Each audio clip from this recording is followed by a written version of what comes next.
Je deviens super émotive. Je me suis vraiment sentie comme vraiment soutenue par la thérapeute puis toutes les personnes qui étaient là dans la salle.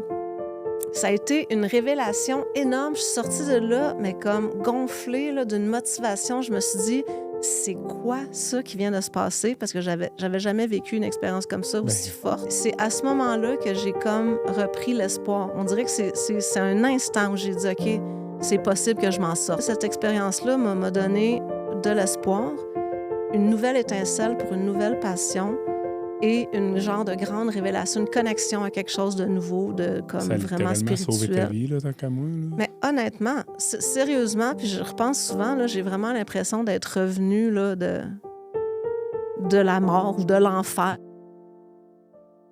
Carole, elle m'a vraiment frappé aujourd'hui avec son sujet qui est la sonothérapie que je pensais connaître. Puis en fait, je savais à peine la surface du sujet, l'importance de la sonothérapie et le sérieux de, si on peut appeler ça une médecine du son, en fait. Je vous rappelle que dans le podcast, c'est pas nécessairement la vérité absolue, mais ce sont de vraies expériences. C'est à vous-même d'en faire le discernement et de garder l'esprit ouvert. Bienvenue à l'éveil. Carole, bienvenue. Bonjour, merci pour l'invitation. Merci d'être là. Je suis vraiment, on pourrait dire, excité que tu sois là parce que tu es venu nous parler de sonothérapie, ce qui est un sujet qui me touche vraiment. Moi, je suis réceptif à la sonothérapie extrêmement, puis c'est la première fois qu'on en parle sur le podcast, fait que ça me touche vraiment que tu sois là. Je suis vraiment content. Tu es un artiste depuis longtemps, puis maintenant, tu es dans la sonothérapie en plus, fait que je vais te laisser te présenter, nous raconter un peu ton chemin de vie, ce qui t'a apporté justement jusqu'à la sonothérapie. Tu peux commencer de où est-ce que tu as envie. Puis à partir de là, on va développer sur ton sujet. Parfait. Ben oui, je suis super contente d'être là parce que c'est le premier podcast que je fais vraiment sur ce sujet-là en particulier. Bon. Puis c'est ma plus grande passion présentement. Donc, ça me fait plaisir de parler de ça avec toi. Dans le fond, juste pour faire un résumé, parce que la musique, pour moi, tout commence avec la musique. Là. Ouais. Ça a été au centre de ma vie depuis un très jeune âge. J'ai commencé le violon à 5 ans. J'ai fait 12 ans de violon classique avec des parents qui m'ont poussé quand même beaucoup aussi là-dedans d'une façon très disciplinée. Je me souviens d'avoir aimé être bonne au violon, mais je me souviens pas tant que ça d'avoir aimé le violon. Je pense que j'étais dans un milieu qui était très carré, très classique. Tu suivais la ligne, tu étais bonne, tu suivais la ligne, mais c'était ça. pas ta passion à Je ce pense moment-là. que j'ai trouvé beaucoup de validation dans ce cheminement-là Exact. et que j'ai appris aussi beaucoup. C'est sûr que ça m'a formé l'oreille. Le violon aussi étant un instrument très mélodique, je pense que j'ai développé un sens de la mélodie très, très fort à cause de ça. Mais mes parents étaient beaucoup dans la musique classique aussi. On allait beaucoup au concert, à l'opéra. Puis il y avait quelque chose de rigide aussi là-dedans. On était obligés d'aller au concert puis à l'opéra. Puis j'ai pas toujours aimé ça quand j'étais jeune. Mais ceci dit, j'ai beaucoup baigné dans un univers musical classique. Puis après ça, à l'adolescence, je me suis révoltée, évidemment. Et là, je suis tombée dans une phase vraiment de musique punk rock. J'ai joué de la guitare dans des bandes. Je fréquentais beaucoup les spectacles de groupes punk. Fait que ça a été comme complètement une autre expression de la musicalité. Puis j'ai fait plusieurs années de snowboard compétitif aussi dans ces années-là. Puis il y avait toute la vague de musique, skate-punk. Puis, mais la musique était toujours là, très importante. Je jouais de la guitare électrique. Puis à un moment donné, ma vie a comme tourné de bord sur un scène parce que j'étais dans la compétition de snowboard, je faisais le circuit nord-américain, le halfpipe et tout ça. Puis je me suis fait une blessure, je me suis fêlé le talon. Puis ma saison était à l'eau soudainement, puis j'avais aucune idée de qu'est-ce que j'allais faire à partir de ce moment-là. C'était toute ta vie, le snowboard. C'est ça ma vie à ce moment-là. Musique, mais beaucoup le snowboard à ce moment-là. Le snowboard et la musique, pour moi, c'est à l'ensemble. C'est une culture. Là. Oui, exact. Fait que là, quand cet événement-là est arrivé avec ma blessure au talon, je me souviens pas par quel cheminement de pensée j'ai pris la décision, mais j'ai décidé très rapidement que je m'en allais en backpacking en Europe. J'ai vendu toutes mes affaires, tous mes snowboards. J'ai j'ai lâché mon appartement, j'ai loué à quelqu'un d'autre, puis je suis partie avec ma guitare puis mon backpack en Espagne. Puis après ça, voyager partout en Europe pendant 9 mois. Puis c'est dans ce voyage-là que j'ai commencé à écrire des chansons. Tu avais quel âge à ce moment-là? J'avais 20 ans. OK. Oui, début de la vingtaine. Puis ça a été un voyage. D'ailleurs, c'est à ce moment-là, pendant ce voyage-là, qu'on m'a donné le nom d'artiste que j'utilise encore aujourd'hui, Caracol. Ouais. Puis ça s'est passé à Barcelone. J'ai rencontré un moine Krishna, OK. végétarien, évidemment, parce que les Krishnas sont végétariens. Exactement, ouais. Puis il essaie de vendre un livre de cuisine végétarienne. Puis on a commencé à parler, parce que moi, ça m'intéressait, le livre de cuisine végétarienne. Puis on est devenus amis, puis on a voyagé quelques mois ensemble. Puis c'est lui qui m'a donné le surnom Caracol, parce qu'en espagnol, ça veut dire escargot. Puis je voyageais avec tout mon bagage sur mon dos. Puis Carole, c'est mon prénom, fait que ça ressemblait aussi. Puis c'est lui qui a commencé à m'appeler comme ça. Puis c'est une personne qui a vraiment été importante, je pense, dans mon cheminement, parce que c'est la première personne réellement spirituelle que j'ai rencontrée. Puis on s'entend, les Krishnas sont très spirituels, sont connectés vraiment. Oui. C'est quelque chose que moi, je n'avais pas eu dans ma famille du tout, cet aspect-là. Puis je pense que j'ai toujours été très intriguée et fascinée par la foi. Oui. Donc, je me suis beaucoup intéressée. Puis c'était un gars super intéressant. Fait qu'on a partagé beaucoup d'affaires. Puis on a eu un court cheminement ensemble. Quand on a quitté Barcelone, je me souviens, il m'a dit « J'ai le sentiment qu'on ne se reverra jamais ». Puis moi, je pleurais. Puis je disais « Voyons, qu'est-ce que tu me racontes là? » Puis effectivement, on ne s'est jamais revus parce qu'à l'époque, nous, on communiquait sur MySpace. Puis après ça, MySpace a disparu. J'ai perdu son contact, puis j'ai jamais retrouvé sa trace. Puis encore aujourd'hui, je pense vraiment souvent à lui parce que j'ai toujours regardé... Il t'a marqué, là? Il m'a marqué, puis il m'a donné ce nom-là, puis j'ai jamais osé m'en départir parce qu'à différents moments, je me suis dit peut-être que je devrais changer de nom d'artiste ou faire mes projets sous un autre nom. Mais c'est comme superstitieux, on dirait. C'est toi, là, de toute façon? C'est toi, là? Oui, c'est moi, mais c'est lui qui est avec moi aussi, tu sais. Oui. Bref. Tout ça pour dire que suite à ce voyage-là, quand je suis revenue à Montréal, j'ai fait mon cours en ingénierie du son. Puis, parce que j'avais commencé à écrire des chansons, mais j'étais très timide à ce moment-là. Puis je me voyais beaucoup plus à l'arrière-scène qu'à l'avant-scène. Et puis, donc, voilà, j'ai fait mon cours. J'ai commencé à travailler dans les studios comme assistante ingénieure de son. J'ai fait 2 années dans les gros studios dans la Tour de la Bourse, faire de la musique de film, de la post-prod, etc. J'ai beaucoup appris. Puis, tu sais, on dirait que ça n'a pas rapport avec la sonothérapie, mais aujourd'hui, je pense que c'est beaucoup d'étapes qui ont fait qu'aujourd'hui, ma compréhension de ça, c'est le travail avec les fréquences, tu sais, de comprendre c'est quoi les fréquences, puis de savoir aussi, pas juste les comprendre d'une façon physique ou émotionnelle ou spirituelle, mais d'une façon vraiment mathématique. Rationnelle, oui, exactement. C'est ça. Fait que, tu sais, ça a toujours été présent dans mon cheminement.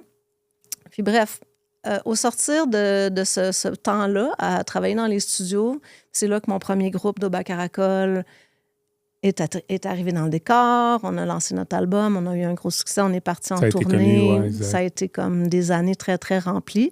Puis suite à ça, j'ai continué en solo à partir de 2008, continué à faire des albums, à faire des tournées, à faire de la réalisation aussi pour d'autres artistes, écrire des chansons pour d'autres artistes, comme tout ce qui a trait à la musique. À la musique. Mais comment la sonothérapie vraiment a fait son entrée, c'est quand même assez récemment. C'est en 2023, après beaucoup d'années de ce rythme-là un peu fou, je pense, de l'industrie de la musique, qui est une industrie, bien que j'adore, tu sais, je veux dire, j'adore mon métier, puis j'ai apprécié chaque étape, mais il y a des aspects qui sont extrêmement demandants là-dedans. Puis aussi, moi, j'ai vu l'industrie de la musique dégringoler, là. Parce que quand j'ai commencé, des choses comme ça, c'était différent. Là. Les conditions, il y avait beaucoup plus d'argent dans le milieu, il y avait une meilleure monétisation, la musique, on était mieux rétribués pour notre travail. Fait que c'est comme si, tu sais, au fil des années, on dirait qu'en tant qu'artiste et musicien, on travaille de plus en plus fort, tu sais, avec toute la... Parce que la distribution est tellement facile de nos jours que... La compétition est énorme, puis j'aime pas utiliser ce mot-là, mais tu sais, c'est ça pareil. Puis tout le côté de l'image aussi, puis le côté, les réseaux, la façon de se promouvoir, les médias, tu sais, le monde a changé énormément. Là. Énormément. Donc, ça a beaucoup changé, pour moi en tout cas, le niveau d'anxiété qui était relié à cette carrière-là. Donc, bref, tout ça pour dire que des années de ça, puis moi, je suis une personne aussi, tu sais, justement, compétitive, j'aime ça, bien performer, je travaille fort, je suis perfectionniste, puis je pense que je me suis donné énormément, puis il y a plein d'autres aspects aussi qui rentrent en ligne de compte, mais bref, en 2023, j'ai vraiment eu un crash de santé, OK. vraiment solide, là. Je suis rentrée dans un mur, j'avais pas vu ça arriver parce que jusque-là, je maintenais le cap, tu sais, j'allais à grande C'est toujours vitesse. pied au fond, là, gaz au fond. Oui, puis toujours aussi projetant une image de tout va bien. Tu sais, cette espèce de façade-là qu'on construit aussi dans notre identité artistique. Tu sais, je pense que je t'ai vu comme une personne que, ah oui, elle opère, là, elle a fait plein d'affaires, elle est haute, ça va bien sa carrière, tu comprends? Tu sais, Oui, ça allait bien, mais ça allait peut-être en arrière. Ça allait bien, mais fois, je pense que j'accumulais beaucoup, puis en arrière, il y avait beaucoup de ménage qui se faisait pas à mesure, puis des affaires qui ont ressurgi, puis bref, la porte d'entrée de la maladie que j'ai eue en 2023, ça a été une blessure aux arts martiaux, parce que je faisais du Muay Thai dans ce temps-là. Okay. Je fais beaucoup d'arts martiaux encore aujourd'hui. Puis je me suis blessée au dos. J'ai eu supposément une entorse lombaire. Mais cette blessure-là, au lieu de guérir, parce qu'une entorse lombaire, c'est pas supposé d'être la fin du monde. Tu es supposé de prendre 4 à 6 semaines d'arrêt, puis de faire de la physio, puis ça se replace. Mais c'est comme si pour moi, cette blessure-là était un portail vers une spirale infernale. Mon système nerveux s'est complètement déréglé. Puis au lieu de guérir, j'ai juste comme plongé dans un enfer de douleur. C'était une douleur qui était comme incomprise par les médecins. C'est quelque chose qui provenait du système nerveux. Un peu émotionnel aussi, peut-être. Là, tu sais, moi, maintenant, là, j'ai 3 ans de recul sur cet événement-là. Puis c'est un événement qui a changé ma vie parce que, premièrement, c'est dans mon chemin de guérison que j'ai découvert la sonothérapie qui a ouvert comme tout un autre plan de ma vie là, depuis 3 ans. Puis que je me dédie beaucoup à ça maintenant. Mais parce que, OK, j'ai reçu quelques diagnostics, mais qui sont un peu hypothétiques parce que toutes ces conditions-là du système nerveux sont très mal comprises par la médecine. Et là, il commence à y avoir plus d'informations là-dessus, mais en 2023, il y avait vraiment, en tout cas, moi, dans les gens que j'ai croisés là, dans ma route médicale, on me lançait toutes sortes d'idées, des hypothèses, mais sérieusement, j'ai vraiment senti qu'on ne savait pas quoi faire avec moi parce que j'étais comme un cas mystérieux qui ne tombait pas dans les cases, qui était atypique. Puis c'était vraiment intense, mon affaire. J'avais des symptômes que je décrivais, puis que les médecins me disaient j'ai aucune idée c'est quoi ce symptôme-là. Tu as une maman de famille, une maman. Oui, au moment où ma vie a dégringolé. J'ai été invalide complètement pendant 1 an. Je ne pouvais plus marcher. Je ne pouvais pas m'asseoir. J'avais tellement mal au sacrum. C'était une douleur comme... C'est une douleur qui te dévore l'âme, là. Une douleur sans répit, une douleur... Pas une douleur... Puis j'en ai eu des blessures. Pas un élancement, là. Non. Une douleur, là. Pas une douleur. Même, moi, j'ai accouché de mes 3 enfants avec les sages-femmes. J'ai eu des blessures sportives. Je me suis cassé le tibia. Je sais c'est quoi la douleur, mais ça, c'était d'autres choses. C'est une douleur vraiment profonde, je dirais même grondante, genre. C'était épeurant. Puis ça ressemblait à rien que j'avais ressenti auparavant. Puis j'essayais d'expliquer ça. Puis j'ai fait vraiment face à un mur parce que il n'y avait pas de compréhension de ce que j'expliquais comme symptômes. J'avais plein d'autres symptômes. J'avais des engourdissements, j'avais des tremblements. Je sentais que ça tremblait dans mon cerveau. J'avais des flashs brûlants, des flashs glacés sur la peau. Je ne pouvais plus dormir. J'ai perdu 30 livres. J'ai perdu toute ma masse musculaire. Et évidemment, la médecine a essayé toutes sortes de médicaments avec moi. Puis j'ai tout essayé parce que j'étais désespérée à ce moment-là. Puis je pense que j'ai fait une dépression profonde dans le processus, qui est tout à fait normal. Mais c'est ça, les 2 diagnostics qu'on m'a donnés qui ont fait le plus de sens, c'est le trouble neurologique fonctionnel et le syndrome de douleur régionale complexe. Puis dans les 2 cas, c'est comme un peu des maladies. Je ne sais pas si le nom maladie non plus, j'aime ce mot-là, mais en tout cas, des conditions qui sont un peu sous la même ombrelle des maladies étranges du système nerveux, qui sont exprimés vraiment différemment d'une personne à l'autre. C'est très difficile. C'est nébuleux, en fait. C'est très nébuleux, puis c'est des diagnostics par élimination, donc on ne sait jamais vraiment, c'est ça qu'on a eu. En tout cas, ça ressemble à ça, de ce que je vois aussi passer comme information. Puis ce qui me dérange beaucoup dans le message qui est véhiculé, que j'entends quand je vois passer en ce moment, je vois passer des vidéos là-dessus, le FND, le trouble neurologique fonctionnel, c'est qu'il n'y a pas de cure. La médecine dit qu'il n'y a pas de cure. En ce moment, ils n'ont pas trouvé de cure pour ça. Mais c'est parce que c'est quoi, premièrement, un diagnostic, puis c'est quoi une cure? T'sais? Moi, c'est ça mon problème un peu avec le message qui est véhiculé. Puis récemment, on en a parlé beaucoup au Québec parce que José Lito Michaud, qui est atteint de ça, puis qui a fait une sortie publique, puis qui a parlé de sa maladie. Puis moi, ça m'a touché énormément quand j'ai vu dans un post qu'il avait fait des dizaines de milliers de personnes qui avaient, ou je sais pas combien, vraiment un gros post là, avec des milliers de commentaires de personnes en souffrance qui décrivaient un peu tu sais, je les lisais, puis je me rappelais dans quel désespoir j'avais été. Puis j'avais juste le goût de crier à tout le monde. T'sais, moi, j'ai réussi à m'en sortir parce que c'est ça, le message que je voyais dans les commentaires, c'est du désespoir. C'était du désespoir, du désespoir, du désespoir. Puis la médecine, plus rien pour moi. Puis c'est des gens qui baissent les bras puis qui tombent dans l'addiction aux médicaments aussi. Puis les médicaments ne nous aident pas tant que ça pour ces conditions-là. C'est ça l'affaire. Bref. Tout ça pour dire que dans ce grand désespoir-là dans lequel j'étais, parce que je ne pouvais plus m'occuper de ma famille, ma carrière a pris le bord. C'était fini, là, à ce complètement invalide, là. Puis, tu sais, moi, je tombais de haut, là, parce que j'étais... caracole ça roule là, ça dans roulait. Tous ces aspects de sa vie, parce que là, tu sais, compétition toujours, de un peu tout. Puis là, tu sais, je suis une personne, j'ai toujours été très athlétique, je faisais beaucoup de sport, là, je ne pouvais plus bouger, j'avais de la difficulté à me traîner, à marcher 10 mètres. Pour moi, j'avais pas vu ça arriver, puis ça m'a pris au dépourvu complètement, puis ça m'a mis dans une vulnérabilité que j'avais pas... Tu t'attendais pas à ça? Non, je m'attendais pas, j'avais pas vu venir ça, puis ça m'a bouleversée, puis toute ma famille aussi, parce que je voyais dans les yeux de mes parents, mon chum, mes enfants, mes amis, j'avais jamais vu le regard des gens comme ça. La capacité de t'aider. À dire comme, OK, ça va vraiment pas son affaire. Là. Je le voyais dans le regard des gens, puis ça me faisait paniquer. Là. C'est aussi parce que ça. c'était toi la personne forte, là, le pilier de tout le monde, puis là, le pilier, il est brisé. Là. Oui, c'est ça. Fait que je pense que... c'est intéressant que tu dises ça, parce que justement, je pense que probablement que ces personnes-là, on le vit encore plus durement, tu sais. Parce qu'on est habitué à avoir un niveau de performance, une rapidité, des personnes qui fournissent dans la vie, puis tout d'un coup, je pense qu'on plonge très bas là, quand épouvantable. C'est ça. Fait que ça m'a rentré dedans de plein fouet. Puis dans cette phase de grand désespoir-là, à un moment donné, la médecine ne trouvait pas quelque chose qui fonctionnait pour m'aider. Je me suis dit, il faut vraiment que je trouve une solution, parce que sinon, honnêtement, je voulais mourir. C'est là que j'étais. Là.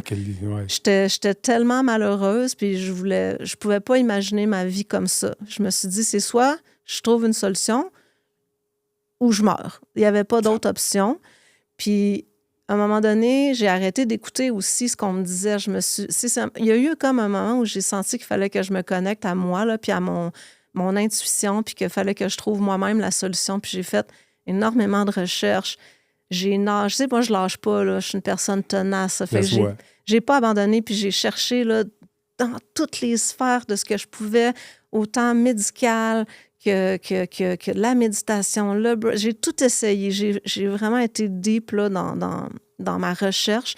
Puis j'ai essayé plein de thérapies alternatives. Tout ce que je voyais passer, je me disais, il faut que je l'essaye. J'avais pas le choix. Là. Puis, ce que je trouve vraiment spécial, parce qu'après ce que je t'ai raconté, mon parcours musical, c'est qu'après avoir fait comme 20 ans de musique professionnellement, travaillé en studio avec les fréquences, de l'enregistrement, du mix, j'avais jamais croisé sur mon chemin la sonothérapie. Puis ça, je trouve ça spécial encore à ce jour. Je connaissais pas ça. C'est une personne de musique, là, vraiment dans tout. Puis la sonothérapie qui est comme la musique de la spiritualité, là, en Exactement. fait.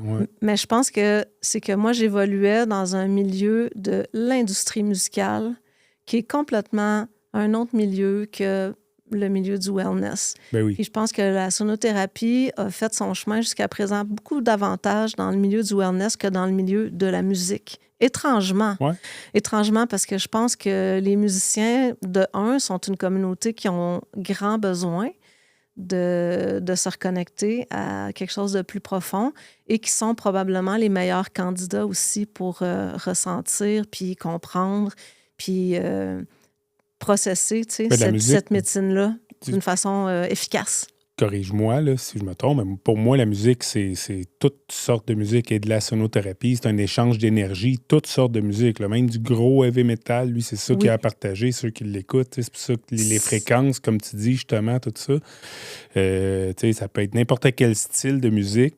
C'est pas nécessairement des bols chantants puis des bols tibétains ou peu importe. Là, tout est un peu... C'est comme une thérapie de la musique. Là. Il y en a qui c'est sont... ça.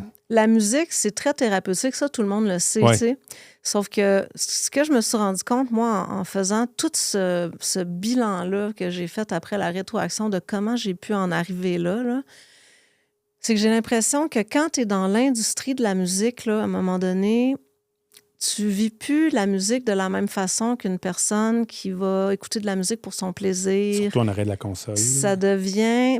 c'est que ça devient ton travail, tu sais. Puis c'est là que le rapport peut-être pour moi, en tout cas, je ne veux pas généraliser, mais je pense que ce rapport-là de comment la musique est un outil de bien-être, pour moi, ce rapport-là s'était perdu à un moment donné. Je comprends à 100%, comme tu dis, ça devient un travail, comme dans tout. Là, Puis parce que quand on est musicien, généralement, au départ, tu sais, on est interpellé par... Il y a comme un feu sacré, il y a comme quelque chose on sent une connexion, une vocation, un besoin d'expression. Ça peut être, tu sais, ça dépend. Il y en a pour qui ça va être vraiment la vibration, d'autres, ça va être plus la mélodie, d'autres, ça va être le rythme. Mm-hmm. Puis moi, je me souviens beaucoup... Le violon, comme je te disais tantôt, j'ai pas vraiment ressenti cette connexion-là vraiment jeune. Je pense que je suis tombée rapidement, en fait, mon rapport à la musique rapidement est tombé dans quelque chose de performatif. Exactement. Puis il y a le moment où j'étais plus dans la musique du monde, où j'ai joué beaucoup de percussions. Là, c'est peut-être la période où j'ai senti vraiment que j'étais plus dans une énergie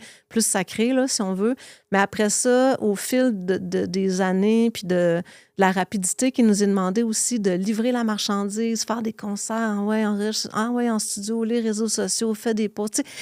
Tout ça, à un moment donné, je pense que j'ai perdu un peu l'ancrage. Là. Un peu de pilote automatique, là, moins de... Pilote automatique, puis beaucoup aussi en recherche de résultats, tu sais, de réussite. Ouais. Parce que ça devient aussi ton gagne-pain. Là. C'est comme ça que je paye mon loyer. Fait qu'il faut que ça marche, tu sais. Ouais. Puis, fait que, tu sais, ce rapport-là au bien-être de la musique, pour moi, à un moment donné, c'est perdu. Mais ça, c'est pas quelque chose que tu pouvais dire de l'extérieur. Je pense que... Parce que quand tu deviens très professionnel aussi, tu es capable de faire une bonne chanson, même si la connexion sacrée était peut-être pas là, mais... Oui, mais on le voit avec certains artistes, des fois, son premier album, wow! Puis là, après ça, on dirait, là, plus ça vient gros, puis là, maintenant... C'est ça. Il y en a beaucoup qui restent aussi purs, là, mais il y en a beaucoup que ça change là, dans tous les styles musicaux. Là. C'est drôle. J'avais jamais pensé à ça de même, il y a moyen mais je comprends exactement. Puis c'est le grand danger de devenir professionnel, tu sais. Ouais. Puis bref, tout ça pour dire que, donc, la musique, oui, effectivement, c'est sûr que la musique a un pouvoir thérapeutique certain, mais la différence avec la sonothérapie, c'est que là, on est dans une intentionnalité qui est vraiment plus grande. Puis on est dans un espace où on arrête de faire le reste de notre vie, puis qu'on s'arrête pour vraiment être comme dans un dialogue 1 à 1 avec la vibration. C'est-à-dire que, tu sais, c'est pas pareil de mettre une chanson pendant que tu fais ton souper, tu vas avoir un bon moment, ça va te faire du bien, c'est certain. Mais c'est pas pareil que de vraiment faire une pause, de stopper les stimuli extérieurs, puis de s'arrêter, puis de vraiment prendre un temps pour rentrer dans un état méditatif avec le son. Puis ça, je l'avais jamais fait. Ça, on peut-tu dire aussi, c'est pas juste l'écouter, mais le ressentir aussi. Il y a ça aussi, là, la différence. Oui, Pink Floyd, ça peut être bon, mais on dirait que tu vas pas t'étendre puis relaxer sur du Pink Floyd puis le ressentir, là, tandis que la sonothérapie, tu prends le temps vraiment... Mais je pense que c'est important ce que tu viens de dire, c'est que la différence entre écouter puis ressentir aussi, quand Parce que la sonothérapie, évidemment, il y a travail à différents niveaux. Oui. Il y a le niveau vibratoire qui est plus dans la physique du son. C'est-à-dire que le son, c'est une énergie qui a la capacité de faire bouger les molécules d'air puis de nous traverser. La vibration va nous traverser. C'est vraiment comme un pétrissage sonore là, qui traverse la matière. Ça traverse nos fluides, nos muscles, nos os, nos corps plus subtils. Puis donc, à ce niveau-là, vibratoirement parlant, ou même physiquement parlant, c'est plus en profondeur qu'un massage corporel. Ouais. C'est peut-être plus subtil à certains niveaux, mais ça passe littéralement au travers.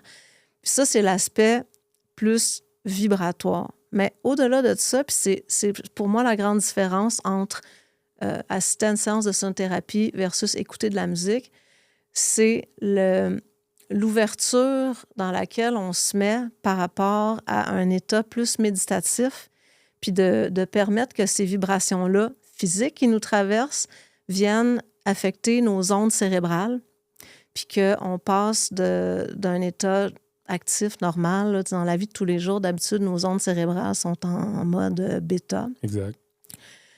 Puis ça, c'est, justement, les gens, des fois, ils pensent que c'est quelque chose d'ésotérique, mais il n'y a rien, c'est pas ésotérique, Non, c'est scientifique. C'est documenté, c'est scientifique. C'est scientifique, ça. Quand notre système ralentit, puis quand on entre dans cet état méditatif-là, finalement, nos ondes changent. Puis la sonothérapie facilite énormément ça.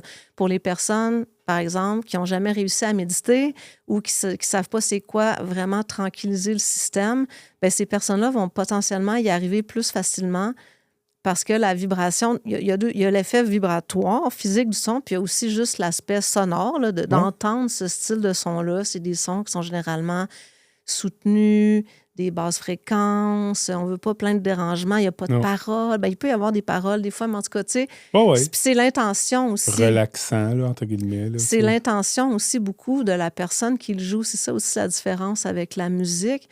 C'est qu'un band qui joue de la musique n'est pas nécessairement dans l'intention spécifique d'amener un état méditatif à quelqu'un. Puis ça, je ne dis pas que ça ne peut pas arriver. Non, mais quand on est dans une séance de sonothérapie, c'est là aussi que le rôle du thérapeute est très important. Puis c'est là aussi que tous ne sont pas égaux, qu'il y en a qui vont avoir un don particulier pour être à l'écoute des personnes, puis pour vraiment être capable de transmettre cette énergie-là à travers leur présence aussi, à travers leur façon de jouer, les instruments qu'ils ont choisis, le design de la séquence sonore, mais aussi, je pense, à travers leur énergie à eux, là, leur calme qu'ils sont capables de transmettre. Et bref, tout ça mis ensemble fait qu'on peut rentrer dans des états de conscience altérée, sortir des ondes bêta, alpha, theta, delta. Puis là, c'est ces endroits-là qui sont les mêmes que dans la méditation profonde, qui sont les mêmes que dans certaines phases du sommeil, des phases extra-régénératrices du sommeil. Bien, dans ces espaces-là, les gens qui arrivent à s'y rendre vont découvrir des espaces d'auto-guérison, la possibilité de toucher à des zones de créativité incroyables, à toucher à des espaces d'intuition vraiment puissants.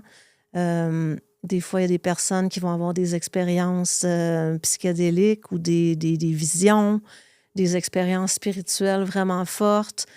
J'ai connu des personnes qui ont communiqué avec des personnes décédées, avec des esprits venus d'une autre époque. Tu sais, c'est que c'est une porte vers le subconscient.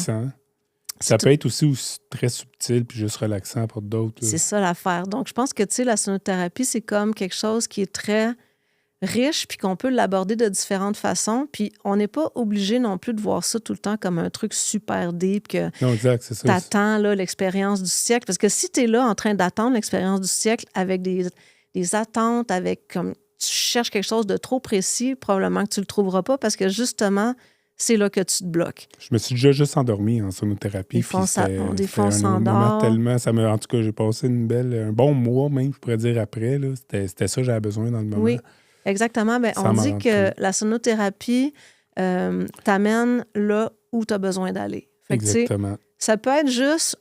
Des fois, c'est juste le fait de prendre le temps de se dire, OK, hey, ce soir, moi, au lieu d'aller à un party ou au lieu d'écouter Netflix toute la soirée, de faire le geste d'aller faire quelque chose de différent, puis qui est vraiment une décision consciente de s'arrêter, puis de se poser là, puis de rien faire, puis de juste écouter puis ressentir. Juste ça, c'est énorme. Puis des fois, c'est juste cette décision-là qui est importante à ce moment-là pour la personne, tu sais.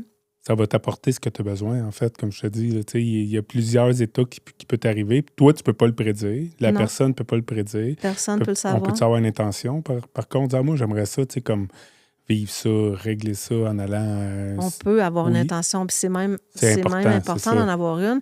Ça ne veut pas dire que tu vas être exaucé à toutes les fois.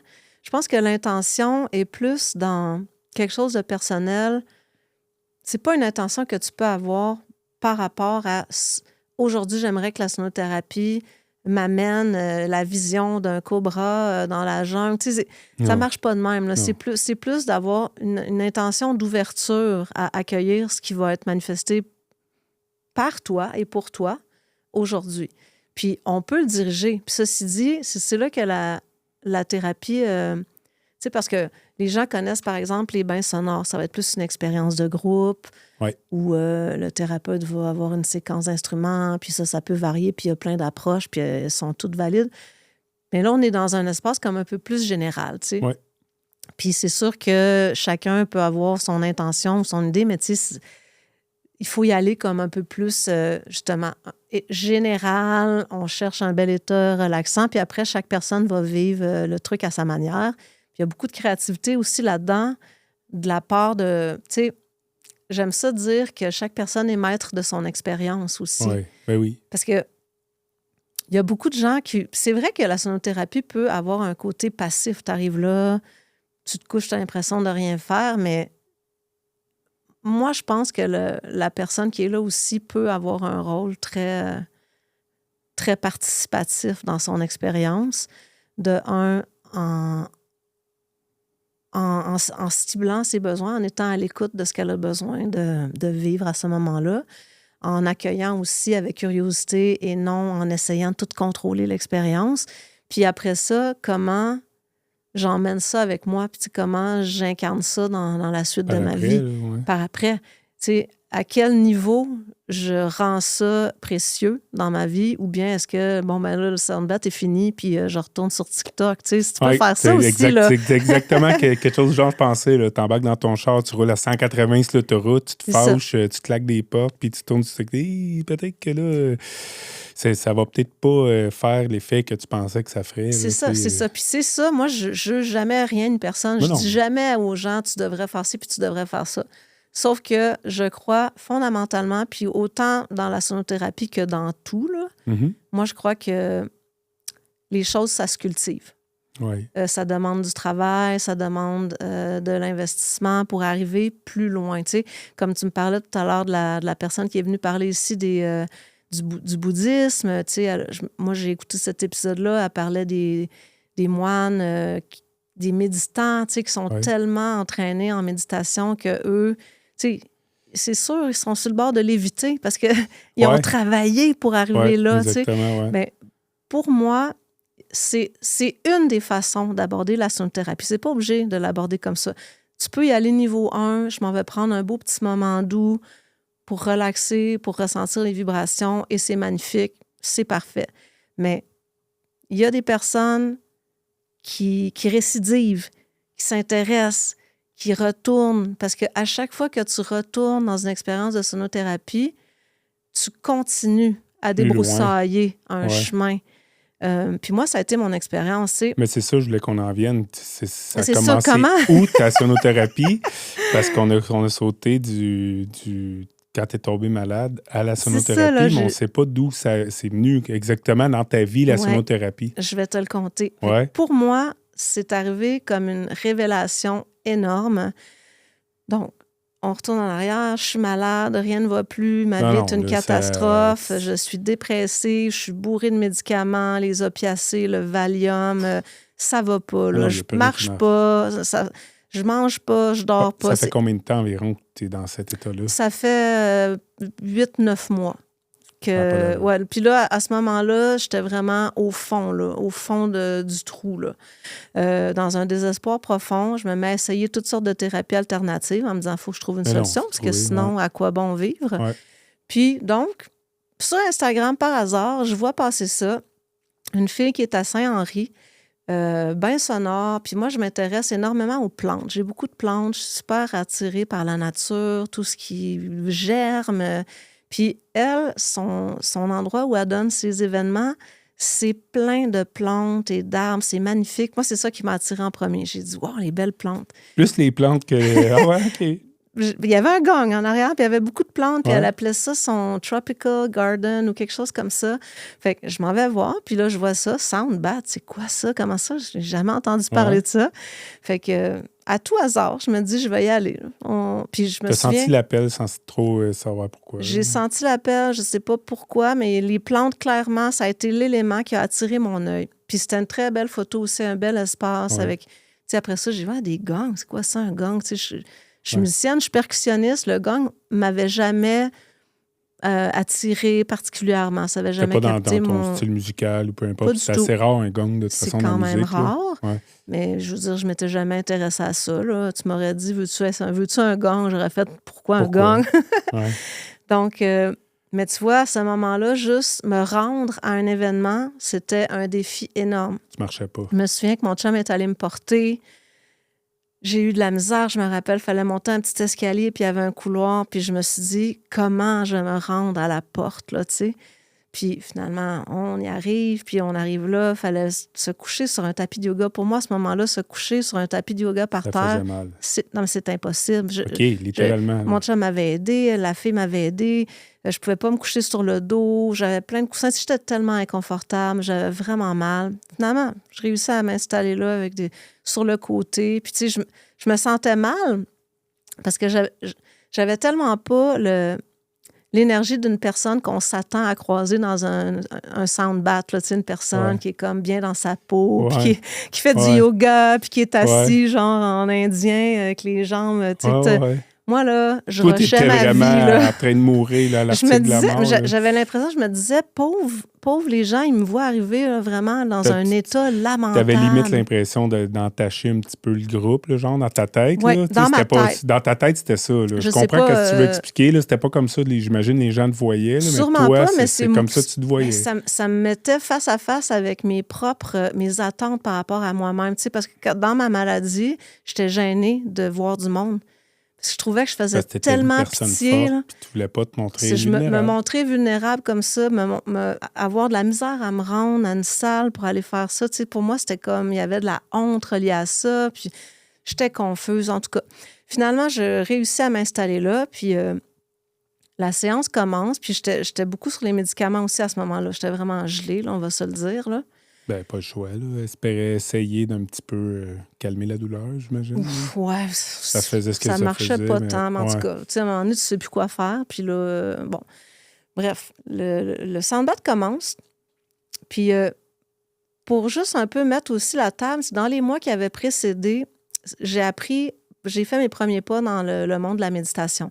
Parce que toute ma vie, justement, à travers ma carrière d'artiste, que je te racontais toute l'intensité, la performance, etc., je me suis toujours dit, me semble que ça serait bon pour moi de méditer, mais je n'avais jamais réussi.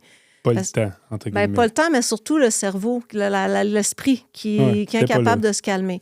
Puis à chaque fois que j'essayais, même, je me souviens, les cours de yoga, tout ce qui était de type on va relaxer, là, j'avais un gros blocage par rapport à ça parce qu'à chaque fois que j'essayais de faire ça, j'avais l'impression que c'était pas pour moi, que j'y arrivais pas. Que tu es une personne compétitive, fait que tu comprenais pas le but de ça. Je comprenais le but, mais j'y arrivais pas. Puis je pense que je me fâchais. J'étais comme non, mais moi, ça marche pas avec moi. Puis la seule façon que j'arrivais à tomber dans des états vraiment relax, c'est en faisant du sport à haute intensité. C'est pour ça les arts martiaux, que les seules journées de ma semaine où je me sentais pas anxieuse, c'était quand j'avais fait un training super intense de Muay Thai le matin, puis j'étais tellement épuisée que c'était comme impossible d'être anxieux tellement t'es épuisé.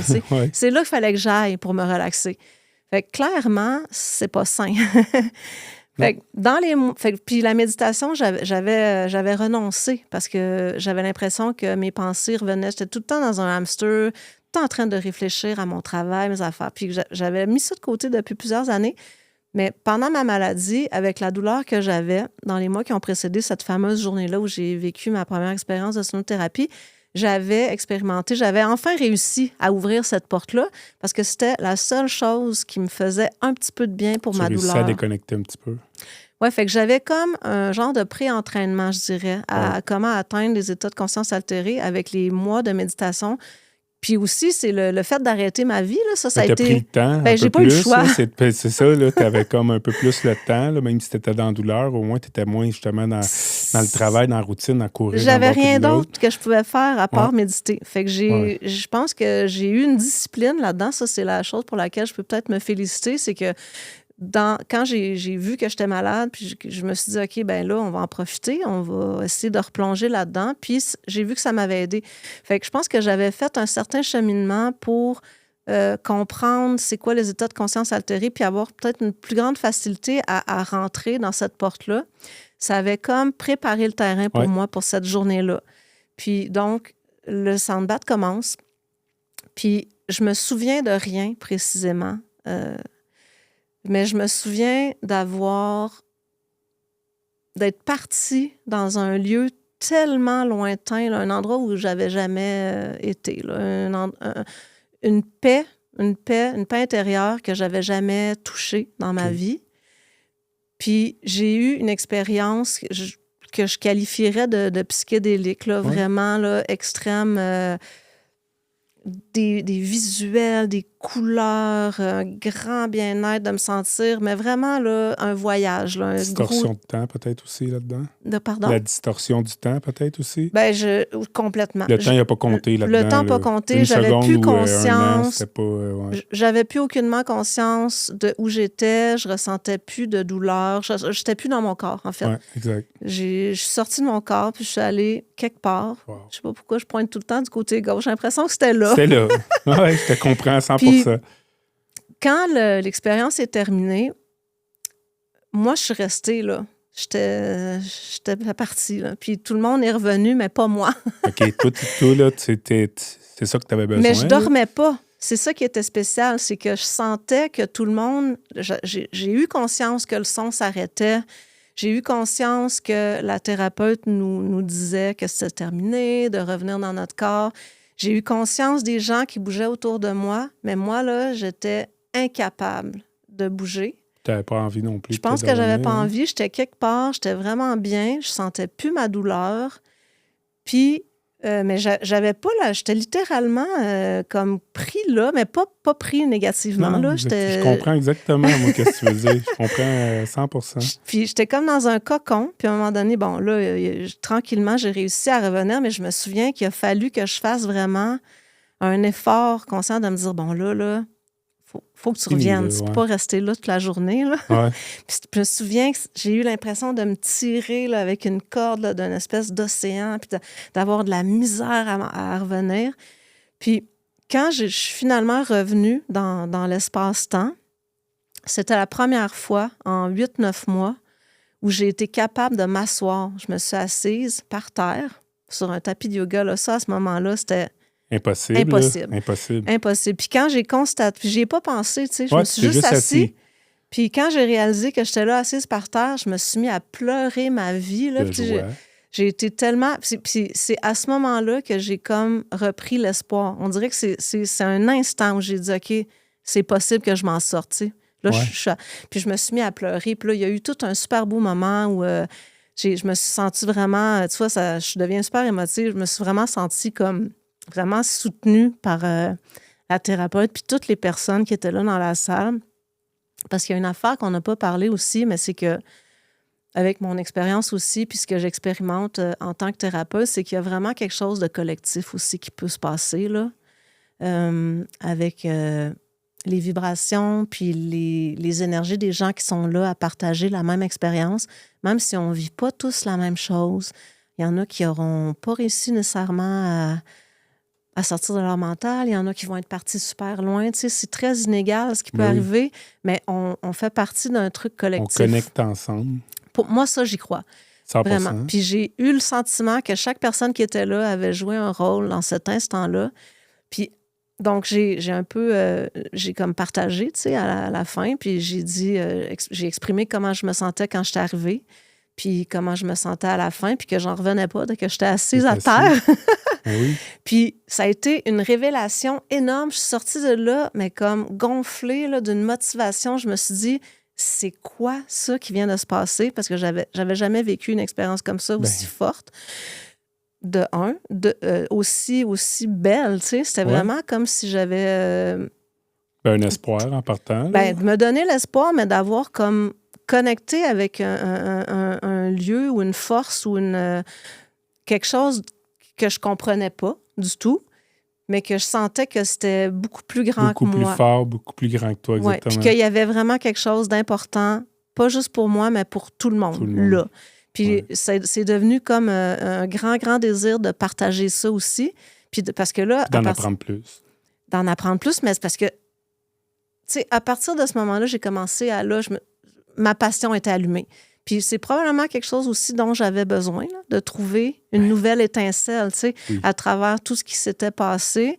Donc, je pense que cette expérience-là m'a donné de l'espoir, une nouvelle étincelle pour une nouvelle passion et une genre de grande révélation, une connexion à quelque chose de nouveau, comme vraiment spirituel. Ça a littéralement sauvé ta vie, là, tant qu'à moi. Là. Mais honnêtement, sérieusement, puis je repense souvent, là, j'ai vraiment l'impression d'être revenue là, de la mort ou de l'enfer. Littéralement, là. Puis t'avais encore mal à ce moment-là. Là, tu sais, ça peut être... Là, je veux pas dire non plus que c'était... du jour au lendemain, t'as fait un bain sonore, puis t'es allé refaire du snowboard. Oh, excuse-moi. Non. T'es pas allé faire du snowboard le lendemain. Là. Non, ça a été un processus, mais quand même, à ce moment-là, là, littéralement, à la fin de ce bain sonore-là, mon niveau de douleur qui était à 20/10 depuis des mois et des mois, c'est comme si j'ai senti que mon système nerveux, là, il était là à overdrive là, depuis peut-être... 8 mois. Là. Non, mais... Avant ça, parce que c'est vrai, depuis que tu jouais du violon, en fait, tu étais jeune. Depuis quand, c'est dur à dire. Mais tu sais, c'est comme je pense que j'ai été... Tu n'avais jamais relaxé mentalement de ta vie, en fait. Puis probablement que l'épreuve de santé aussi m'a forcé à aller tellement loin dans la douleur. Peut-être j'avais besoin de vivre tout ça pour le trouver, pour trouver ma porte. Mais c'est comme si mon système nerveux, il est tombé comme ça, d'un coup. Puis je me souviens d'avoir eu la vision à la fin du bain sonore, d'être comme assise là, en indien dans le fond de l'océan avec, tu sais, le sable là, qui lève dans le fond de l'eau, là, puis de faire comme, OK, c'est ça qu'il faut que je cherche. C'est ça l'état qu'il faut que je cherche pour pouvoir me guérir. Puis là, ça a été vraiment le début de ma guérison, ce moment-là. Puis à partir, puis en même temps, c'est tellement fort comme révélation. Là, c'est comme tout d'un coup, j'avais l'impression que j'avais trouvé la possibilité que je puisse aller mieux. Tu sais. Tu t'attendais pas à ça, hein? Je m'attendais à rien. Tu t'attendais pas à ça. J'avais plus d'espoir. Non, c'est ça. Toi, tu t'attendais sûrement de quoi de relaxant, puis quand même, tu aimes la musique, t'aimes les sons. Je m'attendais à avoir mal tout le long. Non, je m'attendais à ce que ça soit difficile. Je m'attendais à jamais être capable de me relaxer, d'avoir mal tout le long, d'être pas bien. Tu sais. C'est à ça que je m'attendais, parce qu'à ce moment-là, j'avais c'était vraiment... juste un petit tapis de... Même moi, là, j'ai aucune condition médicale, puis je suis pas tant confortable sur un tapis de yoga pendant plus que 15, 20, 30 minutes. Là. Exact. Fait que ça a été une grosse révélation, puis rapidement, je pense que j'avais tellement besoin de cette révélation-là, j'ai sauté dans le train, là. Et je me suis mis à me renseigner. Je suis une personne super passionnée aussi, fait que je me suis mis à avoir un très grand désir de savoir qu'est-ce qui s'était passé, de comprendre c'est quoi la sonothérapie. Je me suis mis à me renseigner c'est quoi comment je peux étudier pour faire ça, parce que je pense aussi avec mon parcours de musicien, c'est soudainement... Ça venait me montrer une autre façon de faire ce que je faisais avec un rôle peut-être plus intentionnellement d'aider les autres, tu sais. Puis de me dire aussi, parce que ça faisait tellement longtemps que j'étais pris dans cette douleur-là, puis j'ai croisé beaucoup de gens malades pendant que j'étais malade. d'autres personnes, tu sais, dans des groupes ou peu importe sur le web en faisant mes recherches à l'hôpital. Juste voir des gens malades, des gens qui vont pas bien, des gens qui sont désespérés, des gens qui trouvent pas remède à leurs problèmes, des gens qui ont des symptômes bizarres que personne ne les comprend, qui trouvent pas de solution. Puis là, tout d'un coup, moi, ça avait marché pour moi, puis j'avais juste le goût de hurler sur tous les toits, tu sais. J'ai trouvé un truc qui marche pour nous. T'avais ouvert la boîte de Pandore, ouais. Vraiment. Exactement, là, c'était comme... Fait que j'ai commencé tout de suite à me renseigner sur c'est quoi les formations qu'il y avait, puis pas longtemps après, je me suis inscrite au British Academy of Sound Therapy. C'est là que j'ai fait ma formation en Angleterre. T'es allé jusqu'en Angleterre? C'était une formation live, là, dans une classe, dans une salle de classe, mais moi, je l'ai faite à distance. On pouvait le faire à distance. OK, ouais. Mais on était vraiment là. C'était une formation, tu sais, j'ai vraiment pris ça au sérieux. Là. J'ai pas fait un petit cours de 2-3 heures Non, tu voulais pas faire une retraite d'une fin de semaine puis apprendre un petit peu comment tourner sur un bol tibétain. Là. Toi, tu voulais vraiment, en tant que personne encore, elle existe encore, la maladie de la femme compétitive. Puis aussi, tu sais, tant qu'à le faire, on va le faire comme du monde. Là. Je vois que je suis un peu comme ça, moi aussi. Là. Tu voulais faire, tant qu'à le faire, on va le faire comme du monde. Je veux aller pleinement là-dedans. Je veux aller pleinement là-dedans. Puis c'est aussi que l'intensité de mon expérience et de la révélation que ce que j'ai ressenti, ça méritait un investissement complet là-dedans. Tu sais.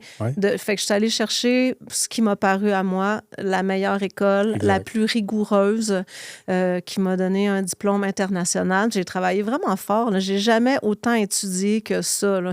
Ah ouais? Sérieusement. Ça a duré combien de temps environ? La formation a duré 9 mois. Puis après ça m'a pris 1 an à faire mes études de cas parce que c'est une formation qui te demande beaucoup, beaucoup de travaux écrits, de documenter beaucoup d'événements. Les gens qui venaient à mes événements devaient remplir des évaluations. Je devais faire beaucoup, beaucoup de comptes rendus, filmer des vidéos. Tu sais, c'était mon portfolio que j'ai remis pour avoir mon diplôme, il fait 400 pages. Fait que ça a été un gros travail. Puis je me suis vraiment donnée là-dedans avec une détermination, là. Une détermination, puis un dévouement. Une dévotion, c'est ça que j'ai le goût de dire. Parce que, justement, ce que j'ai ressenti, pour moi, ça m'a inspiré un dévouement complet. Ouais. Parce que c'est comme si j'ai l'impression d'avoir découvert un truc qui peut aider vraiment... Puis ça, c'est dit... Je suis guérie à 100% aujourd'hui. Oui, c'est ça, on va en venir, là, parce que tu n'es pas arrivé en boitant, là, rien. Là, non, mais je suis top shape, là. Ouais. Plus que jamais, plus en forme que jamais. Physiquement, oui. Puis c'est là que j'ai envie de partager beaucoup cette expérience-là, parce que le trouble neurologique fonctionnel puis les maladies que j'ai eues, il y a plein de gens qui s'en sortent jamais, tu sais, qui s'en sortent jamais, puis qui se font dire aussi qu'ils s'en sortiront jamais, puis qu'il n'y a pas de cure, puis qu'ils vont prendre des médicaments pour toujours. Puis moi, je prends aucun médicament. J'ai recommencé le karaté, je fais de la compétition. Forme, je suis au sommet de ma forme physiquement, mais surtout mentalement. Puis émotionnellement, spirituellement, je me suis jamais sentie aussi bien parce que ma vie a changé, tu sais, mon regard sur la vie a changé. Puis la sonothérapie, pour moi, ça a été la porte d'entrée vers tout un monde aussi plus éclairé, plus à l'écoute. Tu sais, j'ai fait le grand ménage, là, aussi. Là. C'est pas juste... Je veux pas dire que c'est juste cet événement-là. J'ai fait un bain sonore, puis ça m'a guéri. Non, t'as ouvert une porte cette J'ai journée-là. ouvert une porte, puis ça a été une porte dans laquelle j'ai découvert tellement de choses extraordinaires pour plonger dans tout ce qui n'avait pas été dépoussiéré depuis longtemps. Je suis allée vraiment comprendre qui j'étais, comprendre qu'est-ce qu'il y avait au-delà de ce monde. Puis aussi, qu'est-ce qui t'a rendu aussi loin, peut-être, dans cette douleur, qui part d'une blessure qui aurait dû être anodine. Genre, c'est 1 mois et demi avec des douleurs, puis après ça, on repart. Puis toi, c'était impossible de revenir, puis personne ne comprenait. Fait que ça t'a peut-être aussi permis de comprendre ça, là, j'imagine. Bien, ça m'a permis de comprendre à quel point j'avais besoin de changer des choses dans mon mode de vie, dans mon mode de fonctionnement émotionnel aussi, dans ma gestion du stress, dans mon rapport à la performance, dans mon ouverture à vivre des expériences en communauté, parce que j'étais une personne très individualiste quand même, tu sais, performante et tout.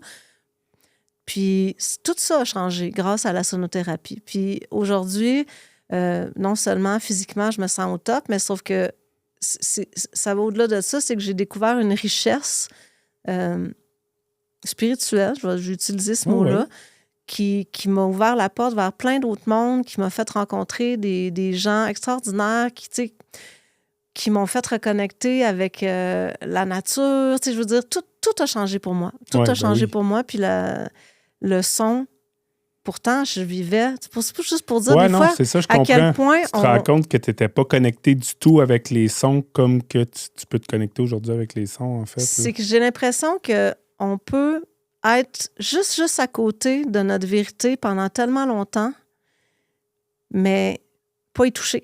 Ouais, on est juste à côté, on est proche, tout le monde pense qu'on est... Même nous-mêmes, on pense qu'on est dessus. Puis finalement, il manquait juste une petite porte pour vraiment tomber dans une autre... des possibilités exponentielles par rapport à cette... tu sais, la musique a toujours été importante pour moi, sauf qu'en ce moment, c'est comme si la possibilité du son puis de la musique, c'est exponentiel. Ce que je vois, que je peux faire, pour moi, oui, Par mais... expérience, là, on s'entend là, que c'est pas une idée qui t'est venue de même. Là, tu l'as vécu, t'es la preuve vivante. Pour toi, c'est ça...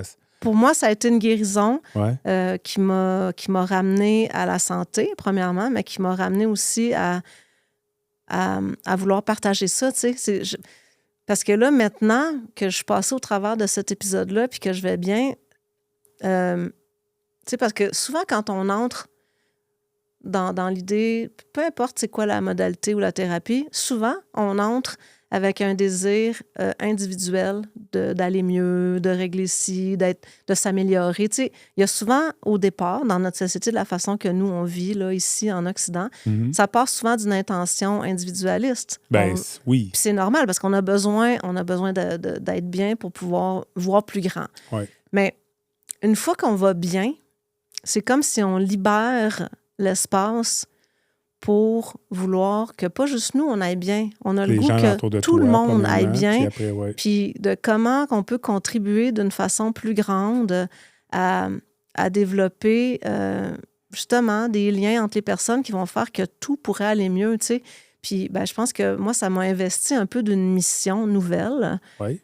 Peut-être que je le faisais déjà d'une certaine façon en faisant de la musique. Oui, la musique, c'est rassembleur, mais là, c'est mon état d'esprit qui est différent. C'est que j'ai vraiment cette intention-là plus claire de tisser quelque chose comme un filet, tu sais, qui peut aider à soutenir les gens, puis à nous rassembler, parce qu'on a vraiment besoin de se rassembler. Puis, tu sais, chaque sonothérapeute a son approche, mais moi, j'ai envie de mettre de l'avant aussi le potentiel de l'expérience vraiment collective qu'on peut vivre à travers les vibrations puis à travers le son.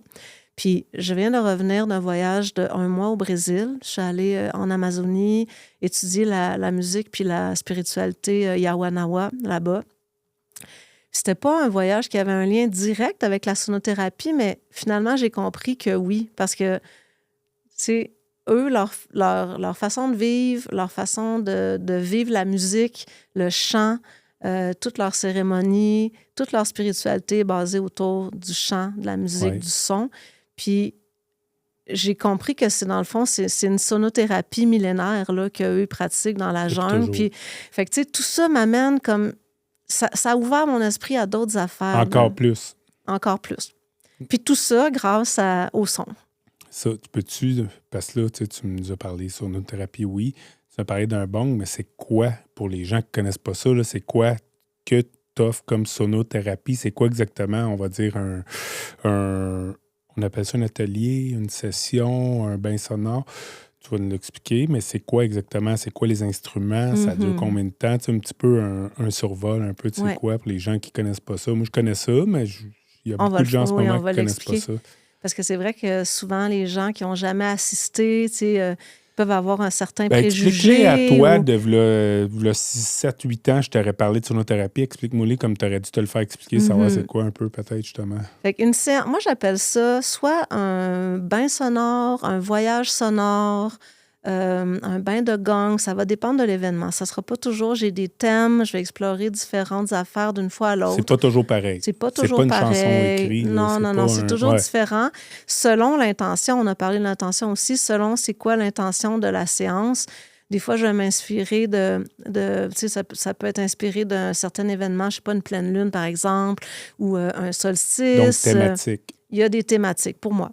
Ouais. Je trouve ça important parce que je pense que ça aide les gens aussi à établir une intention. Tu sais, des fois, on Exact. leur donne un petit Ouais. coup de pouce, c'est Ouais, pour ouais. s'orienter. Puis j'aime beaucoup qu'on s'oriente aussi par rapport à ce qui se passe dans la nature. Là, les changements de la lumière, Ouais. les cycles lunaires, pour moi, c'est quelque chose que ça a toujours été important. Je les ressens, fait que je pense Ça que t'appelle. pas la seule. Là, si la Lune bouge les océans puis cause les marées, Ça nous tu sais, joue. on peut imaginer que nous autres aussi, on est affectés par ça. Mais c'est pas Ouais. obligatoire de faire ça comme ça. Mais moi, j'aime ça le faire comme ça.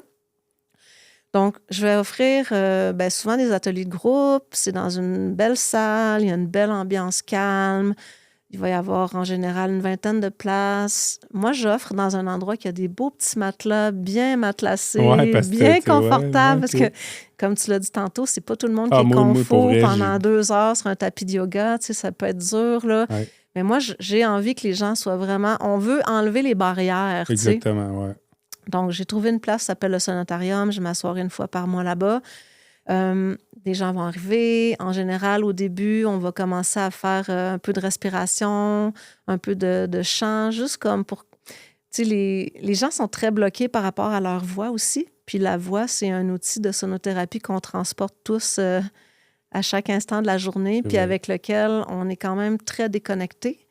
Puis en offrant ce petit moment-là de connexion avec la voix, je me suis rendu compte que c'est comme un temps dont les gens ont besoin. Tu sais, il y a souvent des gens, là, dès qu'ils se mettent à faire un petit peu de chant, il y en a qui vont se mettre à pleurer parce qu'ils font jamais ça. C'est vrai. Ils font jamais ça, puis ils ont oublié c'était quoi, tu sais, juste chanter avec d'autres personnes qui chantent, tu sais, le support du groupe, puis ça fait juste quelque chose de tellement C'est beau. libérateur. en fait. C'est super libérateur. Des fois, c'est doux. Des fois, ça peut être plus en force. Puis les gens vont être des fois gênés au début, mais à un moment donné, là, ils connectent avec quelque chose de bon, puis de doux, puis qui les relaxe aussi. C'est vraiment comme un automassage, là, le chant.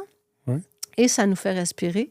Donc, ce petit moment-là que j'aime intégrer. Puis après ça, on s'installe, les gens vont se coucher. Puis c'est une expérience que j'appelle de méditation sonore. OK. Puis là, selon le thème, selon le choix aussi, des fois, je vais intégrer de l'herboristerie là-dedans. Ah, Je fais certaines séances avec des plantes, comme dernièrement, j'ai fait une soirée avec le lotus bleu où on a bu une infusion de lotus bleu au début. Le lotus bleu, c'est une plante qui a des propriétés très relaxantes et aussi de connexion à l'intuition. Fait que, tu sais, Ouais. on peut comme inventer 1000 variations de Ouais, l'expérience, là. Mais le voyage sonore en tant que tel, ça dure environ 1 heure, je dirais 1 heure à peu près de son. Puis les gens vont être étendus tout simplement. Puis je vais jouer les instruments avec une certaine séquence, un certain ordre, un certain fil conducteur en tête, en utilisant des principes aussi. Moi, j'improvise pas. Tout est prévu, tout est très pensé avec les principes scientifiques que j'ai appris dans ma que tu as formation. appris, ouais, exactement. C'est-à-dire, justement, je t'ai parlé tantôt du pouvoir plus physique de la vibration, mais aussi, le phénomène de l'entraînement, le phénomène de la résonance sympathique. C'est toutes des choses qui sont... c'est de la physique du son, là, finalement. Mais que moi, je vais utiliser ces principes-là pour faire le design de ma session avec mes instruments, puis d'essayer. L'objectif, c'est d'amener les gens dans les états de conscience altérés, de les amener en ondes θ, delta, pour qu'ils puissent avoir une expérience méditative profonde, de régénération cellulaire, de faire une mise à niveau, pas une mise à niveau, mais on va dire un réalignement du système nerveux. Ce qu'ils ont besoin, qui ont en fait. besoin, Là, tu peux comme pas dire j'en avais exactement besoin. c'est ça qui va se passer exactement. Des là, fois, ce qu'ils ont ça besoin. peut arriver aussi que, tu sais, aujourd'hui, j'ai moins réussi à relaxer, ça arrive. Tu sais, c'est pas toujours pareil. Des fois, Mais c'est non. pour ça qu'il ne faut pas avoir d'attente. Des fois, dépendant de ce qui se passe dans notre vie, on est plus émotif, on est plus stressé. Ça va nous prendre plus ou moins de temps avant de réussir à entrer dans ces zones-là, dans l'état de conscience altéré. Mais quand les gens réussissent à atteindre cet état de conscience altéré-là, c'est là que la magie se produit. Il y en a qui vont revenir des fois avec des réponses à des problèmes. Il y en a qui vont revenir juste reposer. Il y a des gens qui vont réussir à améliorer énormément de l'insomnie, l'anxiété, de la douleur chronique, toutes les conditions du système nerveux. Exactement. Il y a plein d'affaires qui peuvent débloquer aussi une possibilité de libérer des traumatismes. Moi, ça m'est arrivé dans des expériences de sonothérapie où tout d'un coup, je me suis mis à pleurer, puis tu sais, je comprenais pas, mais tu sais, ça vient vraiment ouvrir les portes du subconscient. Ça peut aller très, très loin, en fait. Ça Là, peut comme aller ça loin. peut être super subtil, super doux, puis tu sais, on a limite l'impression, pas que c'est pas rien passé, mais on a juste relaxé, ce qui C'est ça, est bien, c'est puis bien. c'est bien correct. Puis il y en a d'autres, ça peut être comme toi, extrême, c'est extrême, là, tout ce qui s'est C'est passé. ça. Là. Je pense même que peut-être, je sais pas, la dame là, qui donnait le bain sonore, elle s'attendait peut-être même pas à une si grande transformation au moment. Là. Non, c'est ça. Puis des fois, ben, elle, je me souviens qu'elle avait été très émue de ça, tu sais, oui. puis on est resté en contact par la suite. Puis Ben oui. pour moi, elle s'appelle Kira, d'ailleurs, Kira Stolberg, on peut la nommer. OK. C'est une personne qui est devenue importante dans ma vie là, Ben à oui. cause de ça, parce qu'elle m'a ouvert cette porte-là. Puis Ouais. puisqu'elle a ouvert cette porte-là pour moi, je sais maintenant que moi, je peux aider à ouvrir cette porte-là pour Oui. d'autres personnes. Ouais. Puis ça arrive, puis moi, je prends ça vraiment à cœur. Tu sais, je prends ça sérieusement. Je trouve pas que c'est rien, là, sauver la vie de quelqu'un. Là. Absolument pas. Là. Donc, puis il y a des gens qui vivent des expériences, des fois, comme... Tu sais, ça surprend, là. C'est Mais toi, ça a incroyable. complètement changé ta vie. Ça t'a sauvé la vie et complètement changé ta vie. Là. Puis là, Complètement. tu sais que tu as un peu la charge qui pourrait, ça pourrait, fait que tu donnes ton 200% chaque fois, tout en ayant une bonne intention. Là. Tu prends pas ça à légère, en fait. C'est Non, ça que tu essaies de je dire. prends pas Puis ça à la juste la légère. formation que tu as prise, ça se voit que tu prends pas ça à légère. Là. C'était pas juste pour le fun, un samedi par mois. Non, là, c'est. Mais c'est une véritable passion aussi parce que, ben, il y a ce qui m'est arrivé à moi, mais là, maintenant, en tant que thérapeute du son, j'observe ce qui se passe dans mes séances, puis je vois plein de choses magnifiques. Tu sais, je vois des gens qui réussissent vraiment à connecter avec des ondes des ondes d'eux-mêmes qu'ils ne connaissaient pas. Non, des gens qui réussissent à vraiment améliorer des conditions physiques, qui se guérissent, des gens qui réussissent à parler, à communiquer vraiment avec des espaces d'être là, insoupçonnés, plus grands que eux. C'est une communauté aussi, c'est ça, il y a vraiment quelque chose de beau dans... Parce que ça, c'est ce que je constate. Ayant été une personne qui a évolué toute ma vie dans l'industrie musicale, je ne veux pas dire que c'est pas une belle communauté, là, c'est une belle communauté aussi. Puis j'adore encore ce milieu-là, puis je continue ma carrière en musique par ailleurs. Je suis encore dans l'industrie de la musique, sauf que j'ai un petit peu envie en ce moment de créer un pont entre mes deux mondes, parce que je trouve que ce que j'ai découvert dans la communauté plus du bien-être, on va dire, c'est une bienveillance qui n'existe pas dans l'industrie de la musique, ou qui n'existe pas autant, en tout cas, pour moi. Exactement, je comprends 100%. J'ai goût de l'emmener, j'ai goût de le faire découvrir à ma communauté de musique, parce que je pense que si moi, à cause de mon métier, je me suis rendue aussi malade que ça, je ne suis pas la seule. Tu n'es pas la seule. Il y en a plein. Le stress de la vie de nos jours, comme tu dis, c'est moins... Surtout dans l'industrie de la musique et beaucoup d'autres choses, c'est moins payant, mais c'est plus de travail, limite, parce que la compétition est plus forte. Fait que, ouais, c'est ça, parce qu'en bout de ligne, tu sais, c'était beaucoup ton mental qui t'a amené là, ton stress, tout ça, ton système nerveux, en fait. Là. Fait que si on peut calmer ça... Je comprends ce que tu veux dire. C'est ça. Fait que, tu sais, j'essaie d'amener l'expérience de la sonothérapie, de la rendre accessible aussi à d'autres catégories de personnes que les gens qui sont déjà dans le wellness, tu sais. Ouais. Parce que c'est sûr qu'il y a des personnes qui ne connaissent pas ça, puis ils se disent, bon, c'est quoi ça? Tu m'arrives avec un gong, puis je suis supposée de me guérir, là, c'est n'importe quoi. Puis je peux comprendre qu'au début, on ne sait pas, on peut ne pas y croire, tu sais. Mais c'est d'adapter le vocabulaire. C'est que la sonothérapie, aujourd'hui, en 2026, c'est vraiment quelque chose qui est de plus en plus étudié par la neuroscience. Exact. Qui s'est prouvé que ça fonctionne. C'est une modalité qui, selon moi, dans les années à venir, va gagner en popularité, mais les gens vont se mettre à y croire de plus en plus parce que ça va être de plus en plus documenté, parce qu'il va y avoir de plus en plus de data qui vont venir, appuyer. Parce qu'il y a des gens, c'est ça, il y a des gens qui ont besoin d'avoir une étude scientifique pour y croire. Oui, puis c'est correct. Toi, tu n'as pas eu besoin de te faire convaincre parce que tu l'as vécu. Moi, je l'ai vécu. Mais peut-être, je t'en aurais parlé 15 ans avant, tu aurais fait... Ouais, j'ai pas tant de temps pour ça en ce Ça m'aurait moment. pas intéressé. Pas le temps pour ça. Là. Moi, je travaille. il y a 15 ans, j'étais concentrée sur ma carrière. Non, puis, c'est ça. c'est ça On peut pas en l'affaire. vouloir aux gens qui croient pas à ça. Ils ont, Absolument. Sauf que moi, je pense qu'avec des outils comme ça, puis d'autres, parce que c'est pas le seul, il y a plein d'autres magnifiques outils. Tu sais, la respiration, c'est une affaire qui est devenue très importante dans ma vie aussi. La méditation aussi. Je pense que dans l'époque à laquelle on vit, ce qui est important de faire prendre conscience aux gens, c'est que c'est important de prévenir la maladie. Parce qu'on ne devrait pas être obligé de se rendre malade jusqu'à un point de désespoir ultime pour peut-être commencer à découvrir ce qui pourrait nous faire du bien. T'aurais aimé ça, justement, y croire 15 ans avant, puis commencer un peu là-dedans. C'est que si j'avais su que je pouvais planter comme ça, que ma santé pouvait, que mon système nerveux pouvait planter à ce niveau-là, j'aurais commencé bien avant à en prendre soin. C'est ça l'affaire. Sauf que d'être malade pour se rendre là, c'est ça exactement. Là. Parce que quand on est vraiment malade, là, puis ça, c'est quelque chose aussi qui m'a fait comprendre. Je pense qu'à travers mon épisode de santé, j'ai découvert c'est quoi l'empathie. Parce que tant que ça t'est pas arrivé, que tu comprends pas c'est quoi vraiment un système déréglé là, qui fonctionne plus, là. Tu comprends pas quand tu le comprends pas. Donc, tu as de la difficulté à compatir peut-être avec les personnes qui sont malades, à être dans un état d'empathie. Mais quand ça t'arrive, par exemple, tout d'un coup, tout change parce que là, la souffrance, je sais c'est quoi là, maintenant. Là. Fait que moi, quand je vois des gens en souffrance, c'est un appel vraiment de vouloir les aider puis de trouver des solutions qui peuvent aider l'humanité, finalement.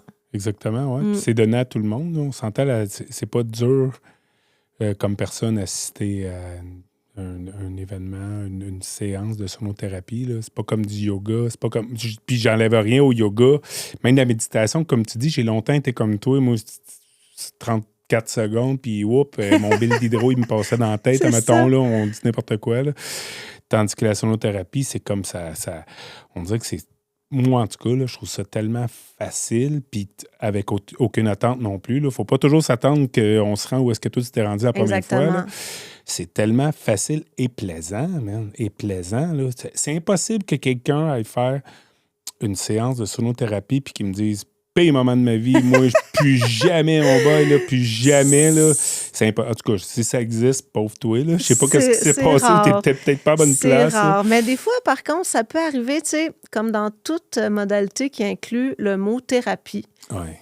Il peut arriver qu'on soit confronté aussi, tu sais, peut-être par une émotion qui surgit ou par... ça peut générer des sensations, des trucs physiques dans le corps aussi. Il y a des gens qui vont... Moi, ça m'arrive souvent quand je fais des spasmes, ou du relâchement de tension musculaire. Ça vient un peu mettre la lumière sur nos zones sensibles par moment. Fait que si tu as une partie de ton corps qui a besoin de ton attention, ça se peut que tu la ressentes pendant une séance de sonothérapie, que cette partie-là te dise « Ah, tu sais, ici, là, c'est quoi? Il y a un petit peu... il y aurait de quoi à travailler là. » Ça peut nous guider de cette façon-là. Mais il y a des fois des gens qui sont confrontés avec certains sons. Parce que moi, je considère, c'est ça, que toute forme de thérapie implique... ça dépend. Ça dépend. On peut ne pas le voir comme ça, puis juste voir, je m'en vais passer un bon petit moment relaxant, mais si on veut aller plus loin là-dedans, là, quelqu'un qui aurait envie vraiment là, d'explorer puis de rentrer dans une thérapie avec le son, c'est-à-dire j'y vais régulièrement, j'apprends à me connaître, j'explore des zones que je connais pas, j'entraîne mon système à rentrer plus facilement en état de conscience altéré parce que dans le fond, ces sons-là vont devenir des cues. Ça va devenir des signaux pour que le système nerveux relâche. Puis moi, c'est comme je me considère entraînée, là, parce que j'en fais beaucoup, puis ça me prend, 2 minutes de gang, puis moi, je suis partie, là. Fait que, ça, c'est une richesse quand tu arrives à être entraîné comme ça, parce que tu peux mieux diriger. On parlait tantôt de l'intention, là. Plus tu es entraîné, plus tu peux facilement diriger ton expérience oui. pour qu'elle agisse là où tu en as besoin. Ouais. Puis on n'est pas tous obligés de devenir là, des athlètes là, de la méditation puis de la sonothérapie. Là, comme tu l'as dit tantôt, on peut garder ça bien léger puis juste venir passer un beau moment. Mais c'est possible d'aller là puis qu'on peut y aller d'autant plus de façon ciblée. Parce que tantôt, j'ai parlé des expériences de groupe, mais tu sais, je fais aussi des soins individuels. Puis là, ça devient vraiment... Il y a comme un aspect plus... émotionnel, psychologique qui va rentrer en ligne de compte, où là, on peut peut-être parler de choses plus précises, plus personnelles, en lien avec une situation, soit physique ou une situation émotionnelle, peu importe, quelque chose qui se passe dans ta vie, puis que là, on peut aller travailler plus concrètement en choisissant aussi les instruments et les sons et la séquence intentionnellement dans cet objectif-là, parce que c'est possible de faire ça. C'est pour ça que je disais tantôt, l'expérience sonore n'est jamais la même. Je ne vais pas utiliser les instruments de la même façon. Et surtout, moi, je ne serai pas dans la même façon de canaliser, on va dire, le son selon... En sachant l'intention de la personne. En sachant l'intention de la personne. En sachant son besoin. Ouais. Que des fois, son intention... Des fois, on ne sait pas, tu sais. On ne sait pas ce qu'on a notre intention. On ne sait pas si... Mais je pense que mon travail aussi, c'est d'aider la personne à mieux comprendre c'est quoi son besoin. Puis on parle on plus va de l'ensemble. justement une session... une session individuelle. Puis l'instrument, pour moi, qui est un des plus puissants là, pour la sonothérapie, puis qui est mon préféré également, puis qui est celui que j'utilise dans tous mes événements, mais tu sais, je fais des événements aussi juste de ça, c'est le gong.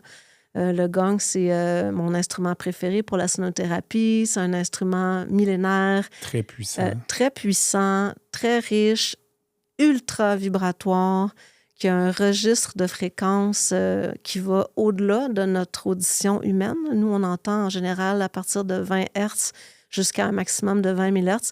Puis la majorité des adultes, déjà, on n'entend plus jusqu'à 20 000. On a déjà perdu. Mais le gong va plus bas et plus haut que ça. Donc, le gong, les vibrations du gong vont venir travailler dans notre... Pas parce que tu l'entends pas que ça vient pas travailler sur toi. C'est pas parce que tu l'entends pas qu'il est pas là. Ouais. Donc, ça peut travailler ça peut nous traverser d'une façon que nos oreilles ne le sentiront pas, mais notre corps va le savoir, puis nos corps subtils aussi vont sentir ces vibrations-là traverser. Puis, justement, avant-hier, j'ai offert un band gong à Sherbrooke, puis à chaque fois que je fais ces événements-là, c'est juste du gong. Je vais avoir 5, 6, 7 gongs différents, des gongs traditionnels chinois, des gongs népalais, des gongs plus modernes aussi, des gongs symphoniques, des plus gros, des plus petits. Puis c'est vraiment une expérience qui est hyper profonde parce que, tu sais, dans le monde de la sonothérapie, il y a un petit peu, des fois, le phénomène en ce moment des tendances, puis c'est cute, des bols de cristal, bon. Puis il y a un petit peu aussi un phénomène, on va faire un petit peu de ci, un petit peu de ça. Tu sais, un petit peu melting pot, là. C'est pas mauvais, là, c'est rien de négatif, mais en étudiant beaucoup, puis avec mon expérience aussi de donner beaucoup d'événements en tout genre, tu sais, j'analyse ce qui se passe, puis j'en viens à comprendre que des fois, less is more. Tu sais, des fois, justement, en choisissant moins d'instruments, puis en essayant pas tout le temps d'impressionner ou de faire une performance. C'est pas un concert, là. On n'est pas dans cette... Exactement. Je suis pas en train de donner un show, moi, là. Je suis en train de supporter pour que toi, tu décolles à l'endroit où tu as besoin d'aller.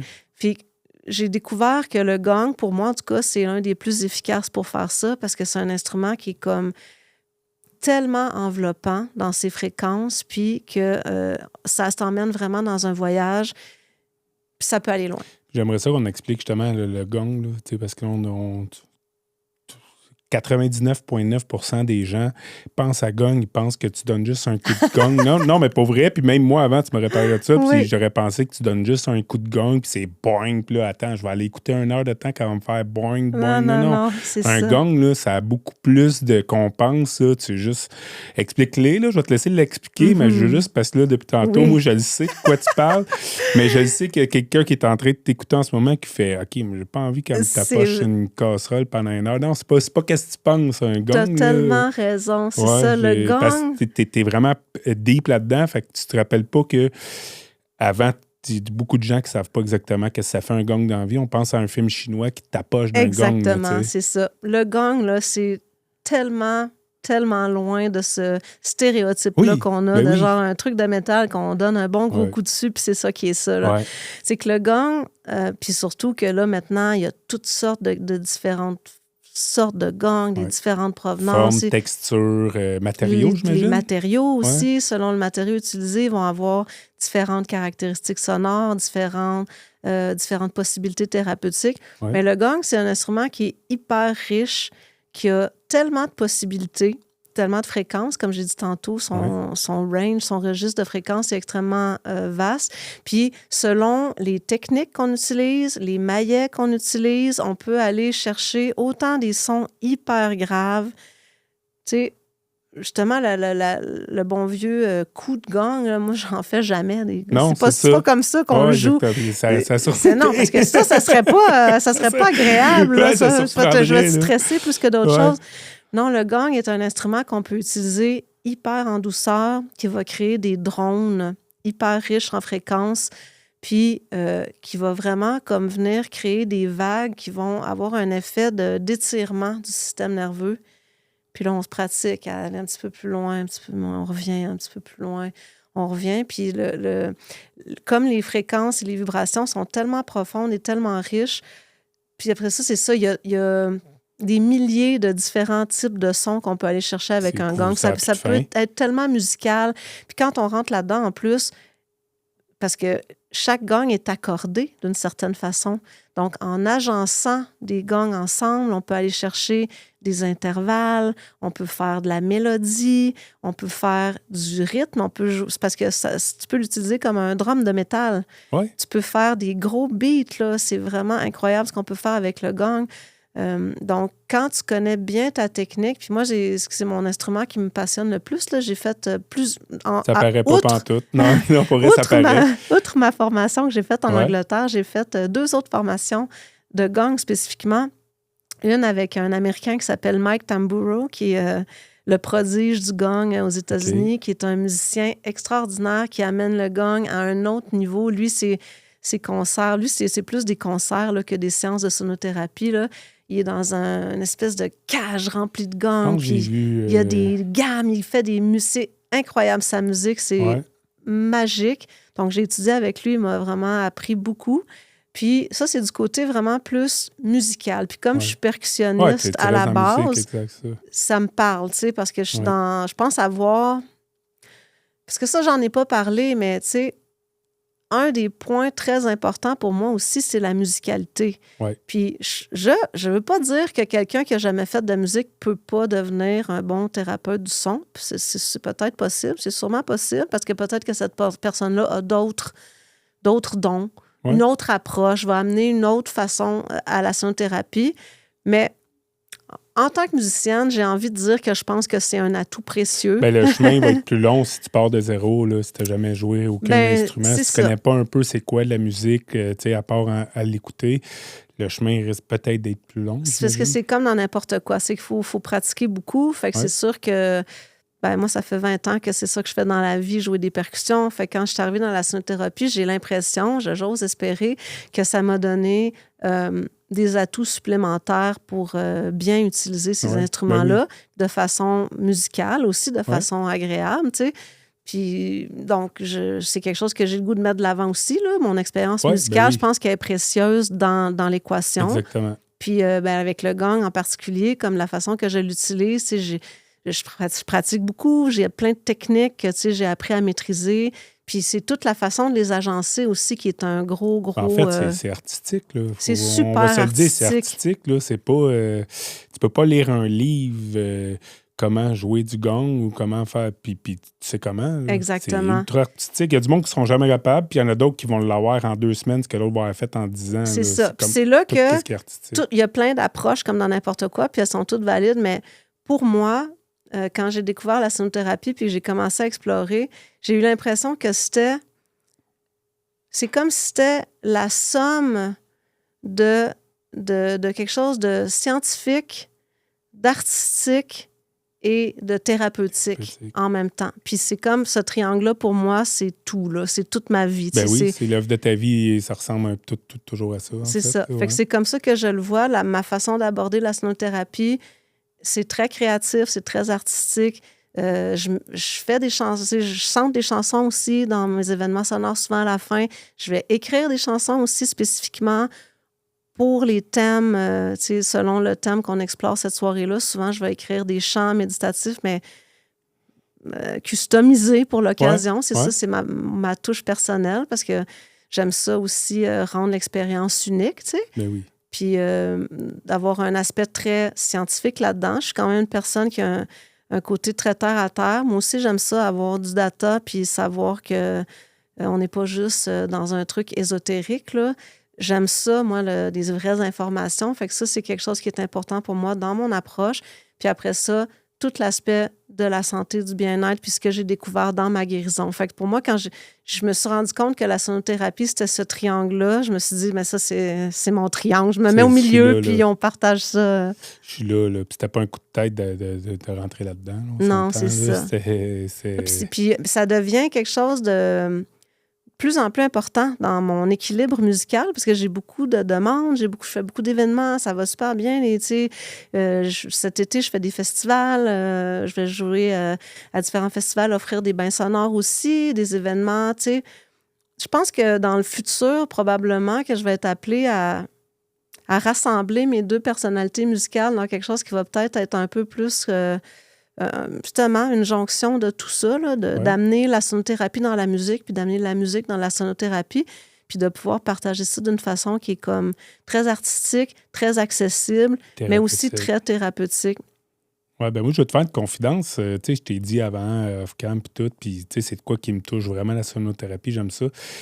Mais j'avais jamais pris ça autant au sérieux qu'en ce moment. Je savais que ça pouvait faire des bienfaits, tout ça, mais en tout cas, moi, je suis très surpris de notre conversation du moment. Je ne m'attendais pas à ça à ce point-là. Je suis vraiment heureux. Tu n'as pas idée à quel point que tu me touches en ce moment. Mais je savais c'était quoi la sonothérapie, puis je savais les bienfaits, mais pas à un tel point. Là. T'es loin là-dedans. Là, t'es loin, mais vraiment loin. Rationnel là-dedans. Là, j'apprends. Wow, merci. Non, là, je ne suis pas en train de me faire la conversation loin de là. Mais je tenais à te le dire à ce moment-là avant que j'oublie ou que ça ne sorte pas comme j'ai envie de te le dire. Mais tant mieux. C'est très surprenant ce que tu me dis là. Je sais c'est quoi la sonothérapie depuis quand même assez longtemps, mais je le prenais peut-être pas autant sérieux que ça pouvait être aussi sérieux. Puis j'espère que les gens qui vont nous écouter, ils vont savoir à quel point que c'est sérieux. En tout cas, tu peux pas, on peut plus jamais dénier. Il n'y a plus personne, après t'avoir écouté ce que tu viens de me raconter là, qui va pouvoir dénier la puissance de la sonothérapie. Man, j'en reviens juste pas, là. Félicitations. C'est tout ce que j'avais à dire. Excuse-moi de t'avoir coupé, là, mais moi, depuis tantôt, ça me tourne trop. Puis là, je savais plus quoi te dire. Je savais plus quoi dire. C'est juste ça qui me tourne dans la tête. Là. Wow. Fait qu'il fallait que je te le dise. Je suis contente que tu me dises ça parce que moi, c'est ça que j'ai le goût de partager au monde. C'est ce sérieux-là. Oui, non, puis, c'est ça. L'école où j'ai étudié, ils ont fondé un organisme international qui s'appelle ITSA, c'est International Therapeutic Sound Association. Puis eux, leur objectif, c'est vraiment ça, c'est de venir, en fait, augmenter la crédibilité et les standards internationaux de cette modalité-là pour que la sonothérapie, éventuellement, se retrouve vraiment comme une modalité de santé holistique reconnue au même titre que la massothérapie, au même titre que l'acupuncture, au même titre que, peu importe, là, ce qu'on peut... L'ostéopathie, parce que moi, je pense que c'est aussi puissant que toutes ces méthodes-là pour la santé. Je pense, on le sait, on a la preuve vivante. Puis, je pense qu'il y a du travail à faire, ceci dit, parce que en ce moment, c'est un milieu qui n'est pas légal, qui est pas réglementé. On peut, demain, ma mère peut décider qu'elle fait un bain sonore. C'est un peu plate, c'est ça qu'il faut qu'on se dise. C'est ça. Ça prendrait quasiment un ordre de ça, mais pas empêcher de faire tout ça parce que, ça peut juste la relaxation, comme je te dis, c'est plus léger, ça peut être cool pareil. Oui. C'est pas dangereux, je pense pas. Non, là, je pense ça dépend. Quelqu'un qui jouerait vraiment trop fort ou... Oui, mais en même temps, un groupe d'heavy metal peut être aussi, tu comprends, je veux dire? Oui. Mais il faudrait qu'il y ait comme une accréditation quelque part qu'on fait, OK, gars, il y a ça qui s'offre à toi, une petite sonothérapie que moi, j'ai appris sur YouTube comment jouer, puis c'est correct, c'est pas la fin du monde. Ou la vraie, comme un peu plus sérieux, on tombe dans le sérieux accrédité. C'est qu'on tombe dans le thérapeutique, exact, dans le vrai c'est thérapeutique. Ça. Puis moi, j'y crois énormément quand je regarde qu'est-ce que ça a fait pour moi, pour ma santé, puis quand j'observe aussi d'autres expériences que j'ai observées, que j'ai vues, que je continue à voir tout le temps. C'est surprenant, là, ce qui peut se passer avec le son. C'est vraiment quelque chose de beaucoup plus puissant qu'on pense. Puis je pense que la science va venir l'appuyer de plus en plus. Puis justement, tu vois, le ITSA, le International Therapeutic Sound Association, je pense que c'est ça aussi l'idée. C'est c'est un travail de longue haleine, là, mais l'idée, c'est vraiment de venir poser comme un saut de qualité sur certains thérapeutes pour dire comme, moi, j'ai étudié ça, puis je sais ce que je fais, tu sais.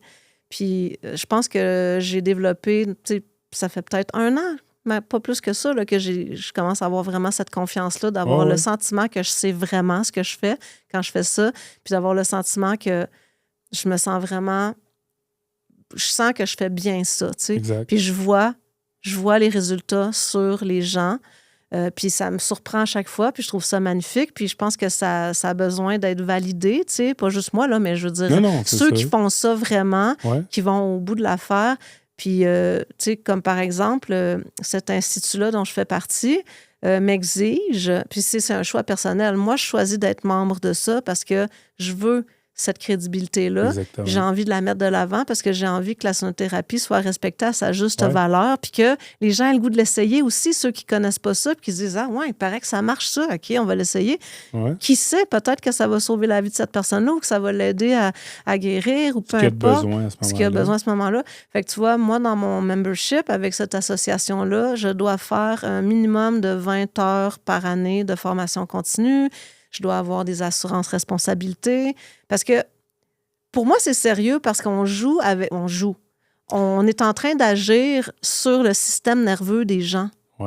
Puis c'est important, puis c'est fragile. Puis donc, c'est important de traiter ça avec toute l'attention que ça mérite. Pour 100%. Moi. Sais-tu à quel point tu as été chanceuse quand même cette journée-là d'avoir tombé quand même...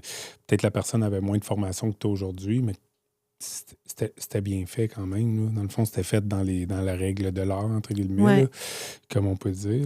Oui, vraiment. T'as été vraiment... Parce qu'en bout de ligne, tu aurais pu juste être inconfortable pendant 1 heure. Puis, c'est ça. Fait que, tu sais, c'est spécial aussi de penser des fois à ça, tu sais, comme... C'est comme si, genre, tous les événements de ma vie m'avaient apporté à cet instant-là. Puis... Il y a eu quelque chose qui s'est passé à ce moment-là, puis ça a changé. Ça a tout changé. Complètement ta vie. Là. Complètement ta vie. En plus de te guérir, ça t'a montré une autre voie. Là. Puis ce qui est le fun, c'est que tu n'as pas comme renié ton ancienne vie. Tu te dis, tu continues, Caracol, elle existe encore, en fait. Là. La musique que tu jouais avant, ça existe encore. Oui, mais tu sais, j'ai changé mon état d'esprit par rapport à ma carrière en musique, tu vois. Avant, justement, j'étais beaucoup dans la... Ben, c'est ça, j'avais un lien avec la performance qui était particulier. J'étais beaucoup dans l'auto-jugement. J'étais très attachée à maintenir une certaine image. Ça, je m'en rendais pas compte là, dans le temps. Je m'en rends compte maintenant. L'ego était énorme, là, j'imagine. L'ego était énorme, puis aussi... C'est pas nécessairement parce que j'ai plus d'ego qu'un autre. C'est cette industrie-là qui nous pousse à ça. Ça apprend ça, là, à 4 pas aussi. Là. Puis, tu vois, maintenant, je l'aborde différemment. J'aborde ma carrière musicale avec beaucoup plus de légèreté. C'est comme si ce que je fais en sonothérapie vient comme m'apporter un équilibre dans la balance. Fait que, OK, oui, j'ai encore ce côté-là que je dois aller performer sur scène puis faire des spectacles. Mais je sais que le lendemain, je vais faire d'autres choses, puis ça va me ramener à la bonne place. Tu t'amuses peut-être un peu plus aussi, peut-être t'apprécies un peu plus. Je m'amuse beaucoup plus, j'apprécie, j'ai reconnecté, puis tantôt on parlait de l'étincelle initiale qui m'a porté à faire de la musique au départ, le feu sacré là, que j'avais perdu. Mais je l'ai retrouvé grâce à la sonothérapie, puis maintenant, quand je fais mon projet de musique pop, je trippe ma vie. C'est parce que tout d'un coup, je me rends compte que dans le fond, je travaillais aussi avec les vibrations, mais je le savais pas. Non, c'est ça, exactement. Je le savais pas. Fait que c'est d'amener cette intentionnalité-là dans ma musique plus mainstream. C'est possible.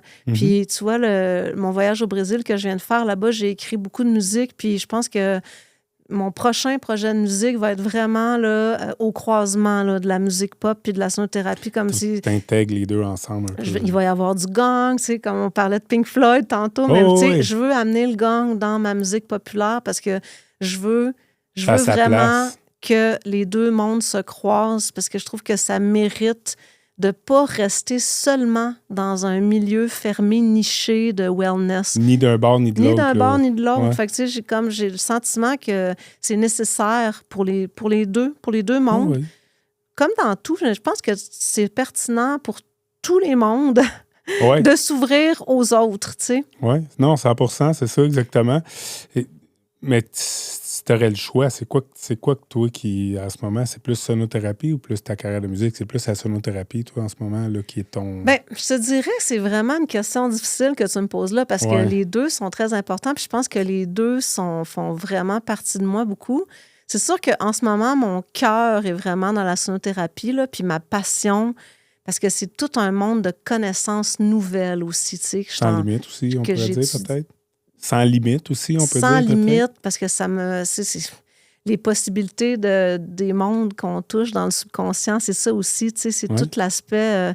c'est infini, là. Tu plonges dans un océan même de toi, découvertes. tu sais pas ce que les gens vont vivre en général. Exactement. Là, fait que c'est sûr que c'est très important pour moi, mais en même temps, j'ai vraiment pas envie de perdre donc, c'est pour ça ce lien-là avec ma carrière en musique parce que j'aime beaucoup la légèreté aussi. Tu sais, mon show, c'est du reggae, ça danse, c'est juste le fun. Pour moi, c'est important aussi de danser, tu sais, d'être dans le mouvement, de comme chanter sans se prendre. On n'est pas dans un moment cérémonial là, d'intensité de guérison. Là. Plus divertissement, en fait. Là, plus divertissement. Tu sais. Ça, c'est important aussi. Fait que j'ai vraiment envie de dire qu'en ce moment, je sens que les deux se complètent et se nourrissent. Les deux, l'un nourrit l'autre. Puis... oui, fait que je les mettrais à 50-50. Ça va être ça ma réponse. Bien, puis c'est pas mal ça que tu es en train d'essayer de faire, puis ça fasse un vrai 100%. Oui, exactement. Connecter les deux ensemble, puis on va voir le résultat. Puis à part le gong, c'est quoi les autres instruments, s'il y en a d'autres? Il y en a plein d'autres. Il y en a plein d'autres. C'est sûr, je pense pas que tu vas pouvoir toutes me nommer, parce que comme tu dis, il y en a plein d'autres, mais en général, là, juste pour les gens qui ne savent pas exactement c'est quoi, là. Oui, bien, j'utilise, déjà, les bols himalayens, qui sont des instruments magnifiques pour les thérapies individuelles aussi, super vibratoires. Puis ça aussi, c'est des beaux instruments qui ont une longue histoire. C'est quand on commence à plonger aussi dans l'histoire de ces instruments-là. Comme le gong, ces instruments millénaires, ces instruments cérémoniaux. Fait que c'est super intéressant de découvrir les traditions. Puis c'est très riche aussi, culturellement parlant. Puis ethnomusicologie, là, ça me fascine aussi, les cultures du monde. Ben oui. Donc, il y a tout ça aussi qui se rajoute. Là. C'est fascinant de découvrir les peuples, de où ça vient, ces pays-là. Puis, l'histoire, en fait, exactement. C'est ça. L'histoire, comment ça s'est développé dans le temps, puis comment ces courants-là ont voyagé aussi au travers des sociétés.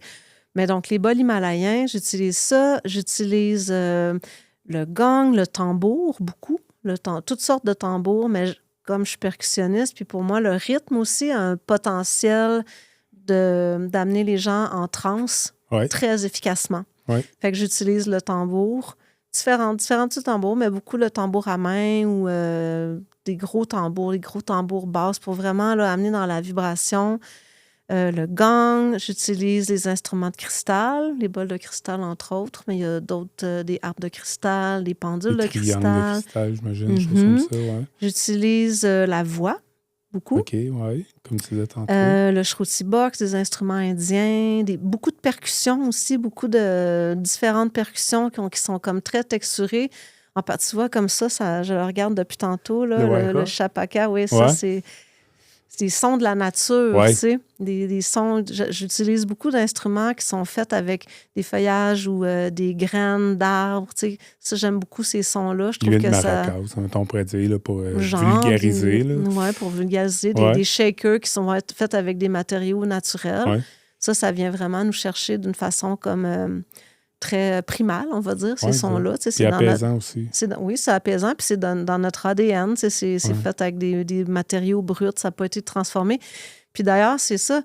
Je trouve ça intéressant de mentionner que j'ai décidé récemment que j'allais me débarrasser de tous mes instruments qui sont faits en usine. OK. Sauf les bols de cristal, parce que ça, on n'a pas le choix que ça soit fait en usine. On va pas se... ouais. Mais parce que c'est fait comme ça, là. Mais j'ai décidé, ça, c'est un choix personnel, mais j'ai comme le goût aussi, à travers ma pratique, de vraiment encourager les artisans qui fabriquent les choses de leurs mains. Puis j'aime ça croire aussi que...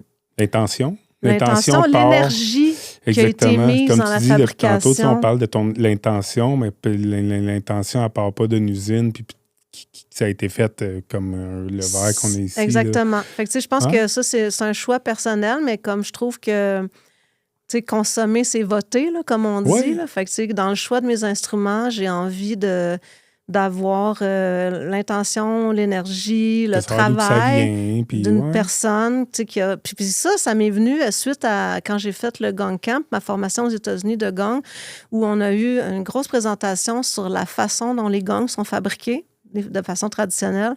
C'est énormément impressionnant, le travail qui va dans ces instruments-là.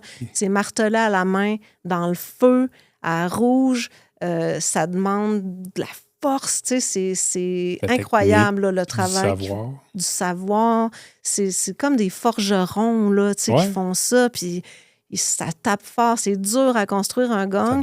Puis c'est de toute beauté, le processus. Puis quand j'ai vu ça, je me suis dit... Moi, je veux que cet art-là continue à vivre dans le temps. Parce qu'il va arriver un moment où les compagnies vont nous proposer toutes des gongs faites en usine à machine. Puis pour moi, ça n'aura pas la même capacité de guérison. Fait qu'en fait, c'est fait en main, il n'y a pas deux gongs qui sonnent pareil. Il n'y a pas deux gongs qui sonnent pareil. Ils sont tous différents. Puis les gongs, c'est comme des créatures. Il faut que tu apprennes à les apprivoiser. Ils changent dans le temps. Plus on joue avec, plus ils vont comme se réveiller. S'accorder, mettons. Là, s'accorder, pas nécessairement s'accorder sur une note, mais se réveiller. Se réveiller, se modifier. Ils vont réagir aussi à la température. C'est ça, la pression atmosphérique. Il y a tellement de choses qui ont de l'impact sur la qualité des sons. Fait que quand tu connais bien tes instruments, tu développes vraiment une relation avec tes instruments. Puis, tu sais comment les gérer dans telles conditions. Tu sais comment, des fois, ça m'arrive, OK, lui, aujourd'hui, il veut rien savoir, là. Ça marche pas. On va lui donner un break. Les bols de cristal aussi, c'est un petit peu ça, même si c'est en usine, tu sais, ça se peut qu'il joue pas, t'as de la misère à jouer, si t'as bu du café, des choses comme ça, c'est un peu ça aussi le gong, j'imagine. Souvent en état, là. Oui, les instruments vont être un peu miroirs de comment tu te sens. La voix aussi, c'est la même chose. La voix, ça ment pas. Là. La voix, c'est très révélateur.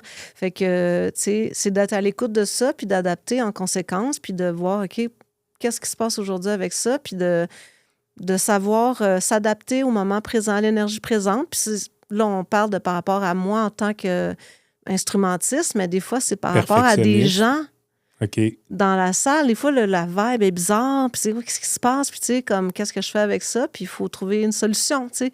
Des fois, c'est l'acoustique de la pièce qui est difficile. Fait que les gongs, je parlais des gongs, mais tu sais, tous les instruments, moi, je les vois comme des instruments sacrés, un peu, là. Je les choisis pas à la légère. Puis, justement, j'ai commencé à me départir de certains instruments que j'avais qui étaient fabriqués en usine parce que j'ai plus envie d'encourager une autre façon de faire dans ma pratique. C'est très beau la façon que tu le vois. C'est très beau. Tu es rendu là, en fait. Oui, puis j'aime ça croire que ces instruments-là vont avoir un meilleur pouvoir thérapeutique. J'y crois aussi. J'y crois.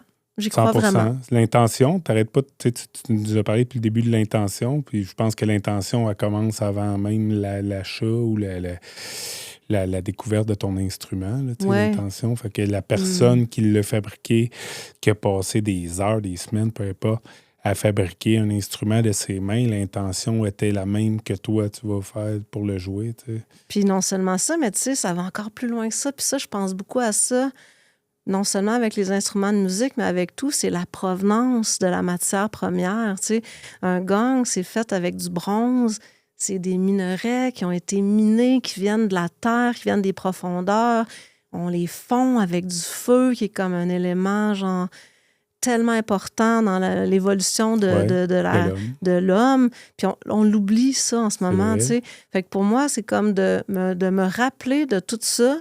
Ça vient ça vient redonner un sens un peu à, tu sais, ça vient me rappeler l'ancestralité du son, puis j'aime ça prendre des notes puis me leur dire, puis m'en rappeler parce que je trouve que ça ramène plus d'importance. Puis je trouve qu'on gagne tous en ce moment là, dans notre société, qu'on est tellement déconnectés, là. On gagne tous à se rappeler plus souvent de ça. Puis tu sais, j'y pense souvent quand je suis à l'épicerie, là, je suis comme...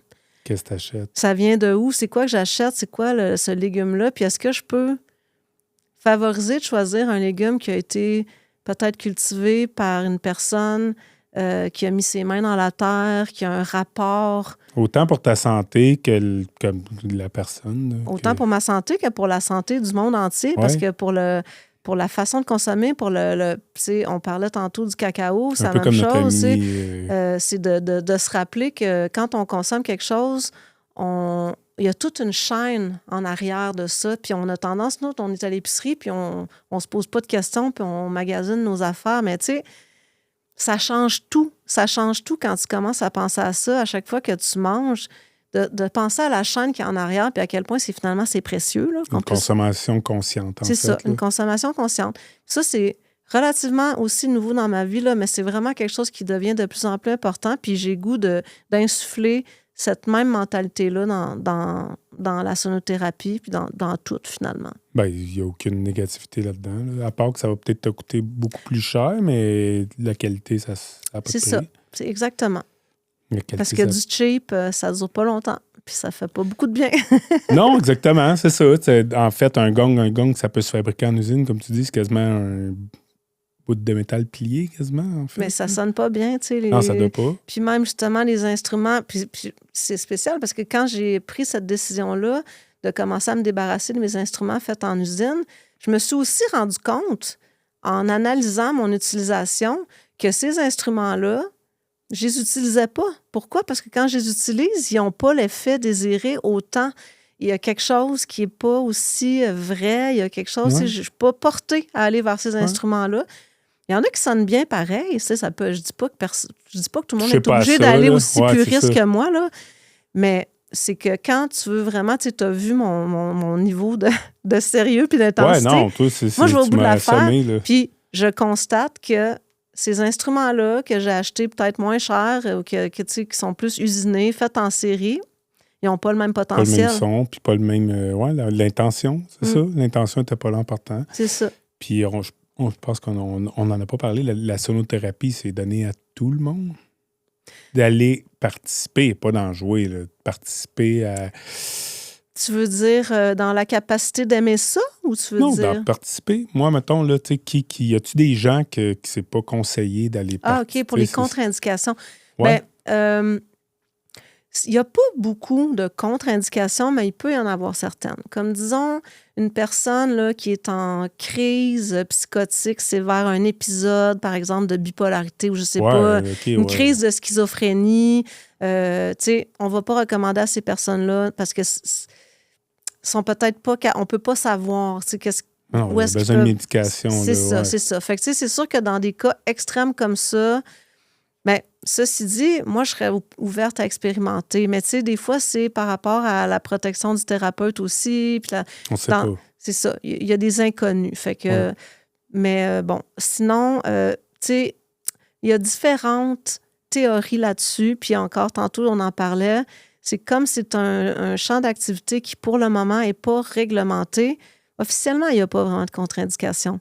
C'est juste qu'il y a des choses qui n'ont pas été étudiées de façon officielle, comme par exemple la question des femmes enceintes. Est-ce que je peux aller assister à un voyage sonore si je suis enceinte? Moi, personnellement, je te dirais que oui, puis je te dirais que même, probablement que ça pourrait faire un grand bien à la femme enceinte, si c'est bien fait, évidemment, puis que si c'est en douceur. Tu sais, moi, je veux le savoir. C'est quelqu'un qui est enceinte, je veux le savoir. Mais, d'un point de vue, on va dire, légal, ça n'a pas été prouvé officiellement que... Ça n'a pas été ni prouvé ni démenti, là, dans le fond. C'est juste qu'il n'y a pas d'études il n'y a pas d'études là-dessus. Il faudrait qu'il y ait une étude là-dessus, en fait. Fait que, ben, ça dépend de ta vision du monde. Moi, je ne suis pas une personne qui demande nécessairement tout le temps une étude pour avoir des certitudes, là, mais il y a des... Les compagnies d'assurance veulent ça, tu sais. Fait que, bon, tu vois, dans moi, la formation que j'ai faite, pour cette raison, ils recommandent de ne pas accepter des femmes enceintes de moins de 3 mois. OK. Juste, pas parce qu'ils pensent que c'est dangereux, parce que c'est déjà arrivé qu'une femme enceinte de moins de 3 mois est allée à un événement sonore, elle a fait une fausse couche, puis elle a blâmé le thérapeute. Mais, tu sais, je veux dire, Ouais, on tu peut pas peux prouver aussi que c'est aller à ça. l'épicerie et faire une fausse couche. Surtout le là. premier trimestre qui Exactement. peut être Fait que, tu sais, c'est plus fragile. des raisons comme ça.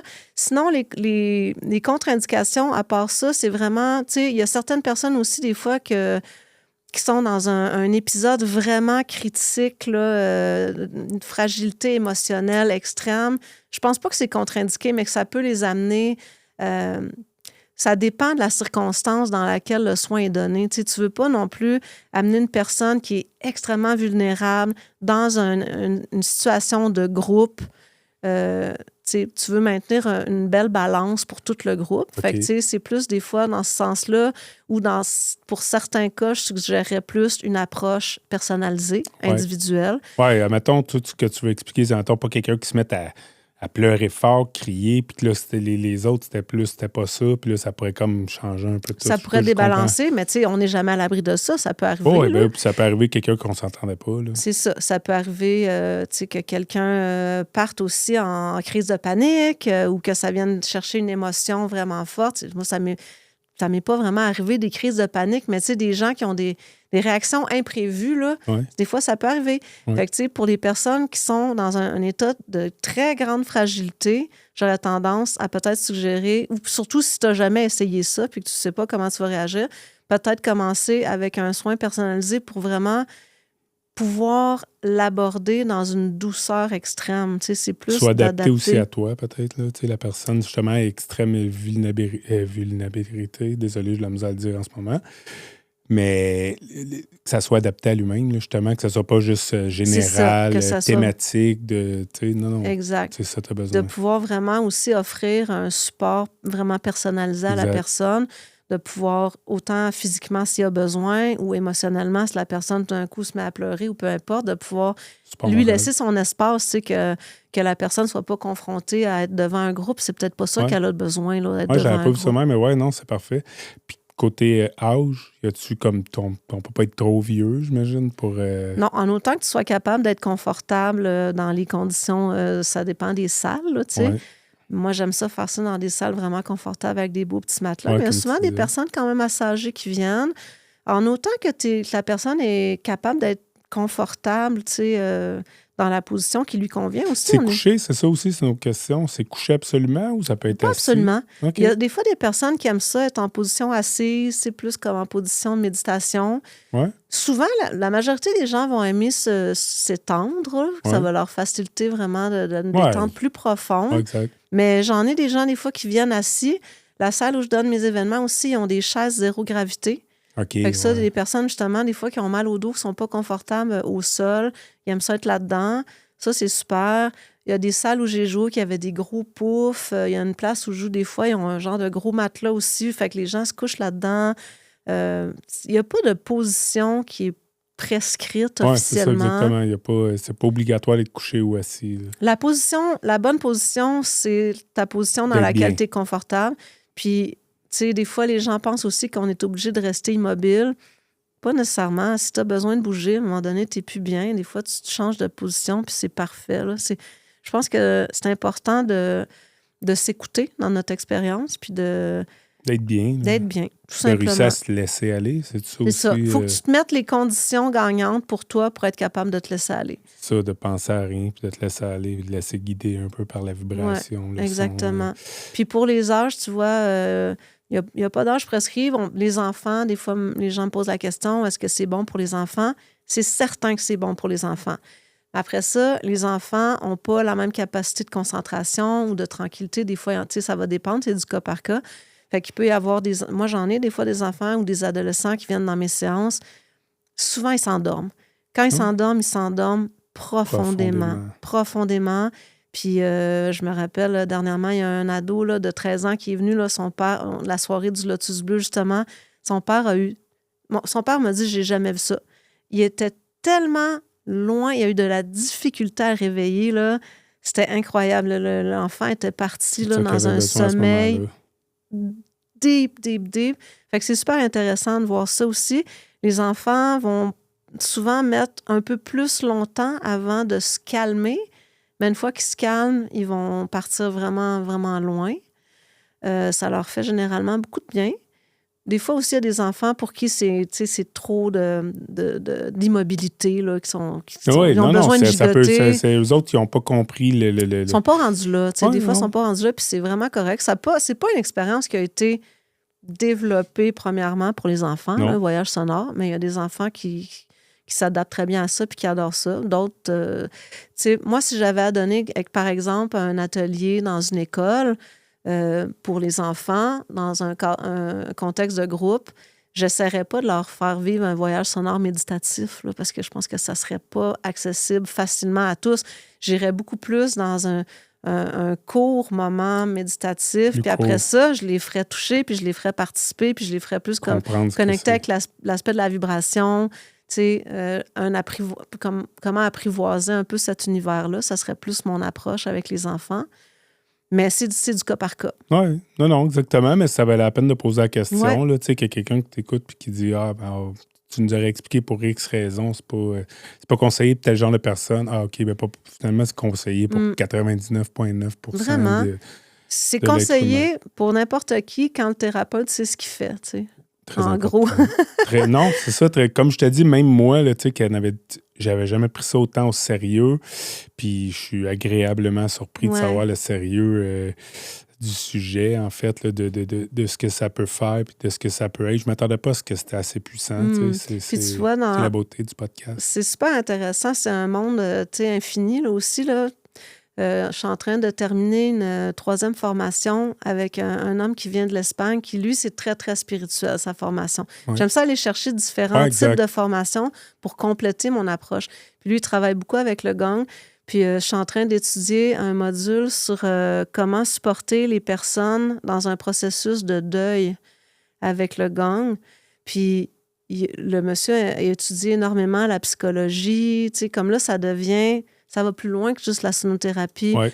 Mais il a étudié toutes les phases du deuil. Puis pour lui, c'est pas juste une séance, c'est plusieurs séances. C'est un accompagnement pour faire une transition. Puis, tu sais, c'est tellement intéressant. Ben là, oui. j'apprends ça, puis je trouve ça formidable. Tu sais, jusqu'où on peut aller avec ça pour une personne qui a envie de se laisser accompagner? C'est juste que tu viens vraiment offrir un espace de communion, finalement. Ouais. Un espace de communion avec toi-même, avec peu importe, avec ce que tu voudras, ou la personne, ou avec ton processus de deuil. Puis c'est vraiment que, moi, je crois beaucoup à ça, que ça peut vraiment offrir un espace pour trouver une paix intérieure. Tu sais, c'est ça l'affaire. C'est 100%, là, 100%, autant physique que mental. Que...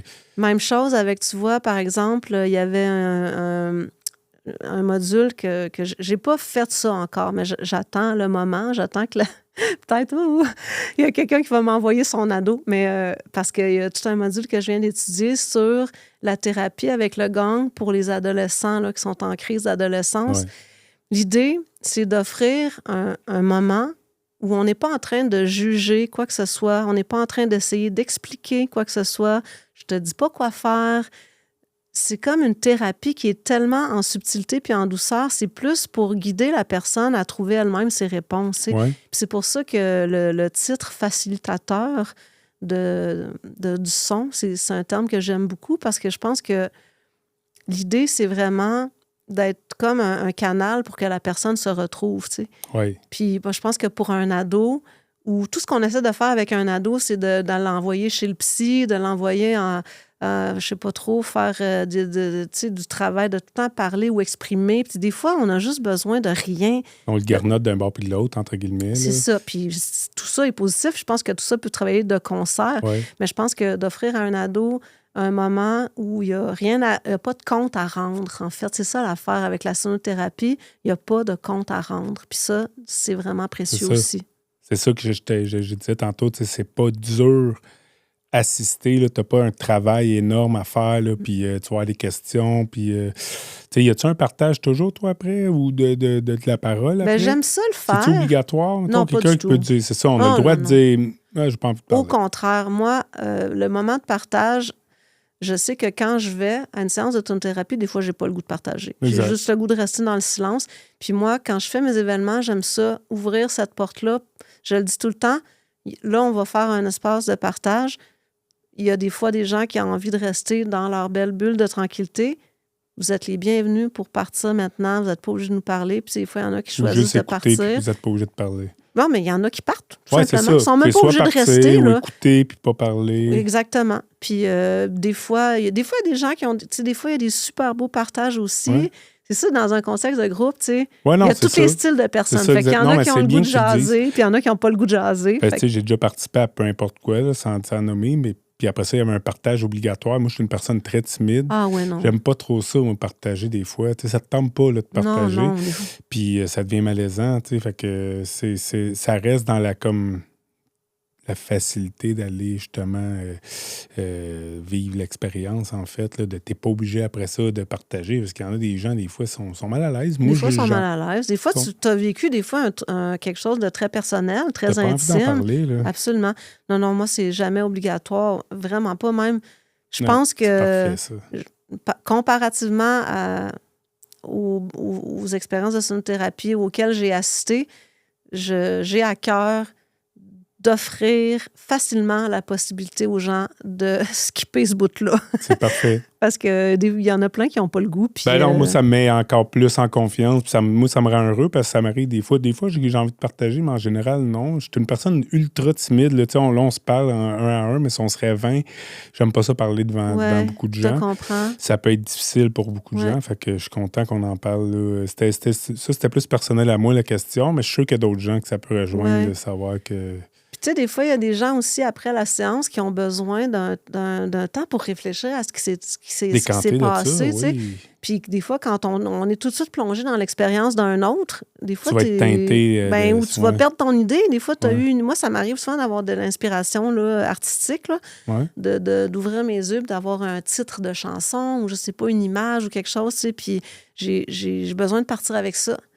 Puis des fois, je vais écrire rapidement après, juste comme sortir ça avant de l'oublier, un peu comme un rêve, tu sais. Des fois, quand on se réveille le matin, on a eu un rêve tellement wow, puis on se dit, c'est sûr que celui-là, je vais m'en rappeler. Puis là, finalement, tu vas prendre ton déjeuner, puis tu t'en rappelles pas du tout après. Fait que ça, c'est comme des indices perdus un peu, je vois ça comme ça, tu sais. Fait que c'est à nous, quand on en a besoin, de prendre le temps pour observer ces indices-là pour ne pas les perdre. Donc, si je comprends bien de la façon que tu parles depuis tantôt, c'est que tu participes encore de la sonothérapie en tant, on va dire entre guillemets, là, sûrement pas le bon terme, en tant que patient. Oui, ça souvent. t'arrive encore souvent? C'est toujours avec la même personne ou plusieurs personnes différentes? J'aime ça explorer plusieurs personnes différentes parce que, tu vois, la semaine prochaine, je m'en vais à un voyage sonore avec un nouveau que je connais pas, dont j'ai entendu parler. Mais que j'ai pas encore été à ces événements. Puis j'y vais vraiment... j'essaie de pas être en mode analytique là, quand j'y vais. C'est une question. Je me demandais justement, as-tu le défaut professionnel? Donc, pas tu te laisses vraiment aller. Non, je suis bon public, sincèrement. Je pense que ça vient aussi de mon entraînement, là, si tu veux. C'est-à-dire que j'arrive facilement à rentrer en état de conscience altérée. Puis à partir du moment où tu es dans les ondes cérébrales... plus lente, moi, je deviens mon propre guide. Fait que, tu sais, c'est comme si j'analyse pas, disons, c'est sûr que ça peut m'arriver d'observer, ça, j'ai pas aimé ça. Ou, c'est normal, là. Même les gens qui font pas ça dans la vie peuvent observer des fois des choses qu'ils ont moins aimées ou des transitions moins réussies ou peu importe. Exact. Mais moi, j'arrive à être bon public. Puis j'apprécie, je suis contente d'être capable de faire ça parce que je sais qu'il y en a, des fois, j'en rencontre des sonothérapeutes qui sont comme incapables d'assister finalement à une séance de sonothérapie parce qu'ils jugent, ils analysent tout puis ils décrochent pas. Ouais. Moi, non. Puis je pense que j'aime ça continuer à y aller souvent parce que ça me fait du bien, ça continue à me faire du bien, tu sais.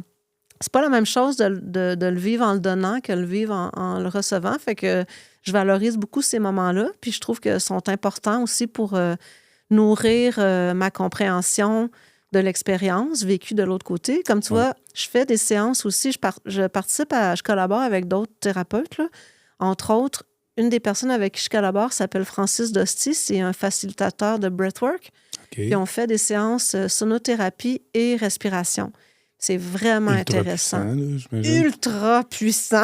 Oui, ça se met. Vraiment, là. Ça se connecte très, très bien ensemble. Oui. Puis moi, j'ai donné plusieurs de ces séances-là avec lui, puis j'avais pas participé de l'autre côté en tant que participant. Tu n'avais jamais fait de breathwork, mais j'avais fait du breathwork, mais pas avec lui. OK. Je comprends. Donc, dernièrement, je suis allée, il donnait la séance avec une autre thérapeute sonore. C'était pas moi qui le faisais, évidemment, là. Donc, je suis allée, puis j'ai fait l'expérience comme participante, puis j'ai trouvé ça extraordinaire. Puis ça a beaucoup, ça m'a beaucoup donné de signaux, tu sais, comment mieux orienter mon affaire. En tout cas, bref, ça m'a donné un autre son de cloche. Je pense que c'est important de le faire aussi pour tout le temps s'améliorer. Oui, c'est vrai. Puis aller explorer d'autres approches, parce que il y a plein de différentes approches à la sonothérapie. Il y a des gens qui mêlent différentes connaissances là-dedans, 100%. qui ont des dons d'autres enseignements qu'ils ont reçus. C'est ça, d'autres enseignements. Fait que je trouve ça vraiment précieux d'aller tout le temps nourrir mon inspiration. Puis il y en a pas qui sont vraiment meilleurs que... Oui, il y en a peut-être des pays, là, il y en a qui sont pas aptes vraiment à faire ça, mais je veux dire, tu peux pas dire « Ah, je suis la meilleure ». Non, moi, c'est comme ça, l'autre, c'est comme ça. Puis le pire, c'est que toi, moi, je pourrais peut-être moins apprécier avec toi puis avec un autre que une autre personne m'estimerait non, c'est avec elle, c'est le mieux. C'est ça. Ça reste justement, c'est propice à chaque personne. C'est comme ton ostéopathe que toi t'aimes, que tu as trouvé, puis que lui, si tu trouves que c'est ton best, c'est la même chose. Mais ça vaut la peine. C'est intéressant, en fait, d'en essayer. C'est une exploration de soi. Ouais. Je pense que c'est ça, j'encourage souvent les gens à retourner en sonothérapie, pas nécessairement à juste mes événements, mais à d'autres aussi, pour apprendre à mieux se connaître aussi, pour apprendre à savoir aussi des affaires très de base, là, comme est-ce que j'aime mieux être plus proche ou j'aime mieux être plus loin? Est-ce que j'aime ça plus fort? Est-ce que j'aime ça moins fort? Est-ce que j'ai un meilleur effet? Tu sais, parce qu'on est tous tellement différents. Fait que c'est important d'explorer. Je pense que c'est important de rester curieux puis de s'ouvrir à ces différentes expériences-là. Puis, des fois, on va en avoir une qu'on a moins aimée. Tu vois, peut-être cette personne-là, ou peut-être c'est aujourd'hui, moi, peut-être que, je sais pas, moi, par exemple, pour une femme, quand je suis menstruée, je réponds moins bien ou je réponds mieux. Tu sais, c'est toutes des affaires... C'est tellement une possibilité qui est énorme. Là. C'est des facteurs... C'est pour ça que je continue à dire, tu sais, comme je t'ai dit tantôt, tu sais à quel point tu as été chanceuse de ce qui s'est passé cette journée-là, la fois que tu as été là. Ça aurait pu être puis tu retournes chez vous, puis tu souffres, tu vas peut-être décéder aujourd'hui, on ne sait pas. Peut-être qu'elle aurait fait une note différente, puis que ça ne serait pas arrivé. On ne pourra jamais le savoir. Mais je remercie la vie de m'avoir fait monter avec grande difficulté cet escalier-là. Tu n'as pas abandonné jusque-là. Avec aucune attente extrême, tu étais rendu là. C'est les plantes qui t'avaient le plus intéressé quasiment que le son. Là. C'est fou pareil. Je m'attendais pas à ça. J'aurais jamais pensé que cette expérience-là pouvait... changer ma vie à ce point-là. Là. Fait que... Puis, tu sais, je pense aussi que c'est important pour nous de voir ces moments-là, tu sais, parce que on en fait ce qu'on en veut de ces moments-là. J'aurais pu me dire « Ah ouais, c'était cool », puis oublier ça, mais tu sais, je l'ai cultivé. Ouais. J'ai cultivé cette passion-là, j'ai cultivé cet événement-là pour lui donner l'importance qui a guidé la suite de mon chemin. Exactement, oui. Puis que tu es 100% guéri aujourd'hui, puis tu peux peut-être aider les gens à se retrouver là-dedans aussi, à eux autres. C'est mon souhait. Humblement, mais avec quand même la certitude que je peux apporter quelque chose. Ben moi, j'en suis plus que convaincu. Moi, c'est sûr, certain que tu vas me voir coucher. Moi, c'est couché, je ne suis pas bien assis. Tu vas me voir coucher à une de tes... Ben oui, j'ai hâte. Oui. C'est sûr, certain, parce que là, tu m'as vraiment... plus que... Tu sais, je te l'ai dit quand tu es arrivé aujourd'hui, tu sais, je suis content de te recevoir. La sonothérapie, c'est quelque chose, moi, qui me rejoint vraiment. J'aimerais ça, puis c'est pas arrivé. Mais je savais pas que c'était aussi sérieux. Ça pouvait être aussi sérieux. Puis je suis sûr qu'il y a beaucoup de gens en ce moment qui nous écoutent et qui ne savaient pas que ça pouvait aller jusque-là. Là. Puis je pense qu'il y a même peut-être des gens qui en donnent qui ne savent pas ça peut aller jusqu'où est-ce que tu es. Je pense que oui. Là, je pense que oui. Mais tu sais, moi, j'aime ça aller au fond des choses. Là. Je suis une personne vraiment passionnée. Puis c'est vraiment... ça a comme été comme l'expression ultime de tout ce que j'ai fait en musique, tout d'un coup, qui a trouvé son sens, tu sais, Ouais. à travers ça. Fait que j'ai envie de l'amener où est-ce que ça mérite vraiment d'aller, puis si je peux mettre l'épaule à la roue pour faire grandir ça, pour le bien-être de tous, puis tu sais, justement, de montrer aux gens que c'est possible d'être vraiment professionnel là-dedans, tu sais. Oui. Oh, oui, non, c'est ça. C'est ça, je te dis, le sérieux là, de ce qu'on Ouais. parle en ce moment, là, c'est pas Mm. juste une petite passion de fin de semaine. Là. Non. C'est une vocation, c'est l'histoire de ta vie en ce moment. Là, Puis on tu sais, s'entend, là. c'est fou parce que j'ai énormément étudié, là, depuis 3 ans, j'arrête pas, puis j'adore ça, puis c'est comme si plus j'étudie, plus je me rends compte qu'il y a des affaires encore plus à connaître. Ça a Tu plus sais, de fin. c'est infini, là. Ça n'a plus de fin. Ça a plus C'est de fin. évolutif encore. C'est évolutif, puis la science est aussi en train d'étudier tout ça. Fait que, tu sais, moi, je crois fortement que dans les prochaines années ou dans les prochaines décennies, ça va... Ben, même dans les religions, là, la vibration, les églises, les vitraux des églises, tout ça, c'est sûr que Toutes tu les l'as vu chants dans grégoriens, tout ça, tout c'est ça. c'est que intuitivement, les peuples se sont tournés vers le son tout le Depuis temps, toujours. depuis toujours. Si c'était pas nécessairement compris avec du data, là, mais c'est même au Brésil, là, le voyage dont je reviens, c'est de la sonothérapie en chair et en os ancestrale qu'eux Ouais. ils font depuis toujours. Puis c'est d'une puissance, et que surtout en plus, en tout cas, quand ça devient une expérience vraiment collective, là, puis Ouais. genre tribale, là, Ouais. là, ça amène ça vraiment à un autre niveau. Mais tu sais, c'est pas anodin. Tu sais, pourquoi les peuples se sont toujours tournés vers ça? La résonance. Puis tu sais, même, je fais beaucoup de recherches en ce moment sur les lieux physiques. Là. Par exemple, tu sais, Stonehenge, là, Ouais. les pierres, là. Ouais. C'est en train d'être démontré.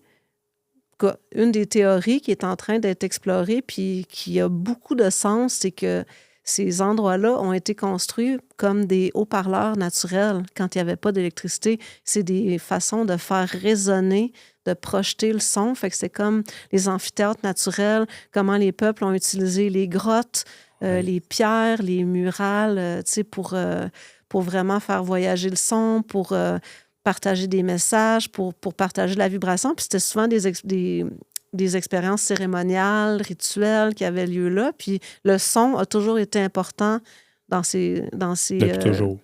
Ben, c'est des moments de communion, selon moi, tu sais, avec quelque chose de plus grand. Puis le son, c'est comme un portail pour moi, pour communiquer avec plus vaste là, que le day-to-day. Oui, non, finalement, exactement. je pense. Puis c'est comme tu dis, c'est primitif. Là. C'est depuis toujours. Là. On peut Ouais, pas c'est dire instinctif. le son a commencé depuis toujours. Depuis toujours.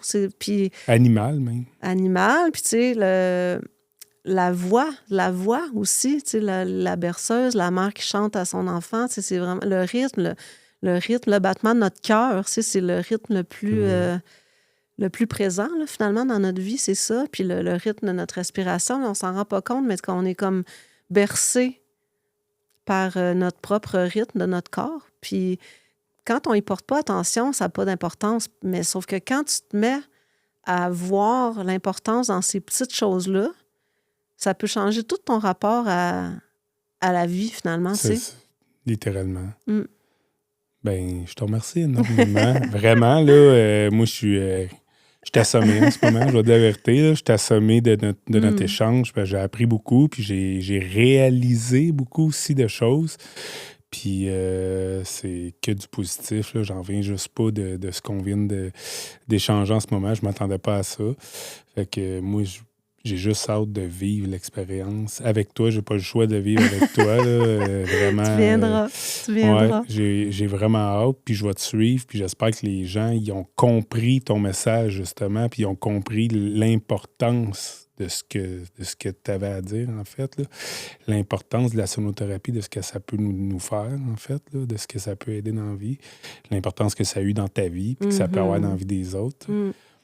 Puis, faut pas non plus s'attendre à un miracle. C'est pas un... Mais pas une baguette magique exactement. non plus. Là. C'est ça, des fois aussi, il y a des gens qui Je te dirais pas, si c'est en phase terminale Faut que pas tu avoir vas de venir me voir déception puis de que la tu vas repartir sonothérapie, pour là. 20 ans, Hey, moi, là. C'est pas ça. j'étais en peine d'amour de ma blonde, puis ça n'a pas aidé. Ben non, ça se peut.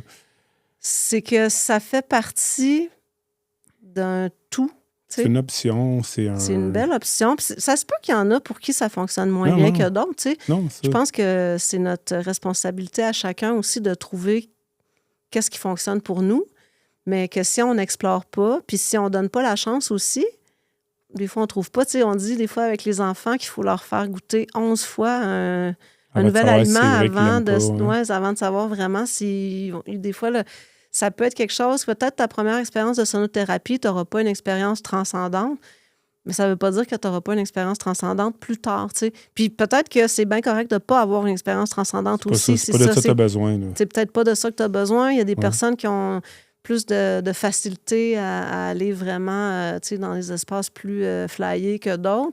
Puis c'est parfait comme ça. Il y en a qui vont juste ressortir dans un état de relaxation. Ils vont mieux dormir. Ils vont avoir été bercés d'une certaine façon. D'autres qui vont avoir vécu des expériences super profondes. Puis moi, je trouve ça tout beau, tu sais. Ouais. C'est juste de donner la possibilité à ça de s'exprimer, peu importe la forme d'expression que ça va prendre. De se Mais laisser aller aussi, pas avoir trop d'attentes pour rien, là. Comme, vas-y, d'essayer. c'est la D'essayer. curiosité. D'aller Exactement. avec curiosité puis voir qu'est-ce qui va se passer, puis de se pratiquer aussi à mieux ressentir. Ouais. À mieux ressentir puis à mieux cultiver ce qu'on a ressenti par la suite. Ouais, c'est excellent, ça. Ben, je te remercie énormément. Ben, merci à toi, c'était super intéressant. C'était vraiment le fun de te parler. On va te suivre très attentivement. J'ai hâte de voir la suite. Puis, bon, nous autres, on va savoir, c'est sûr, certain.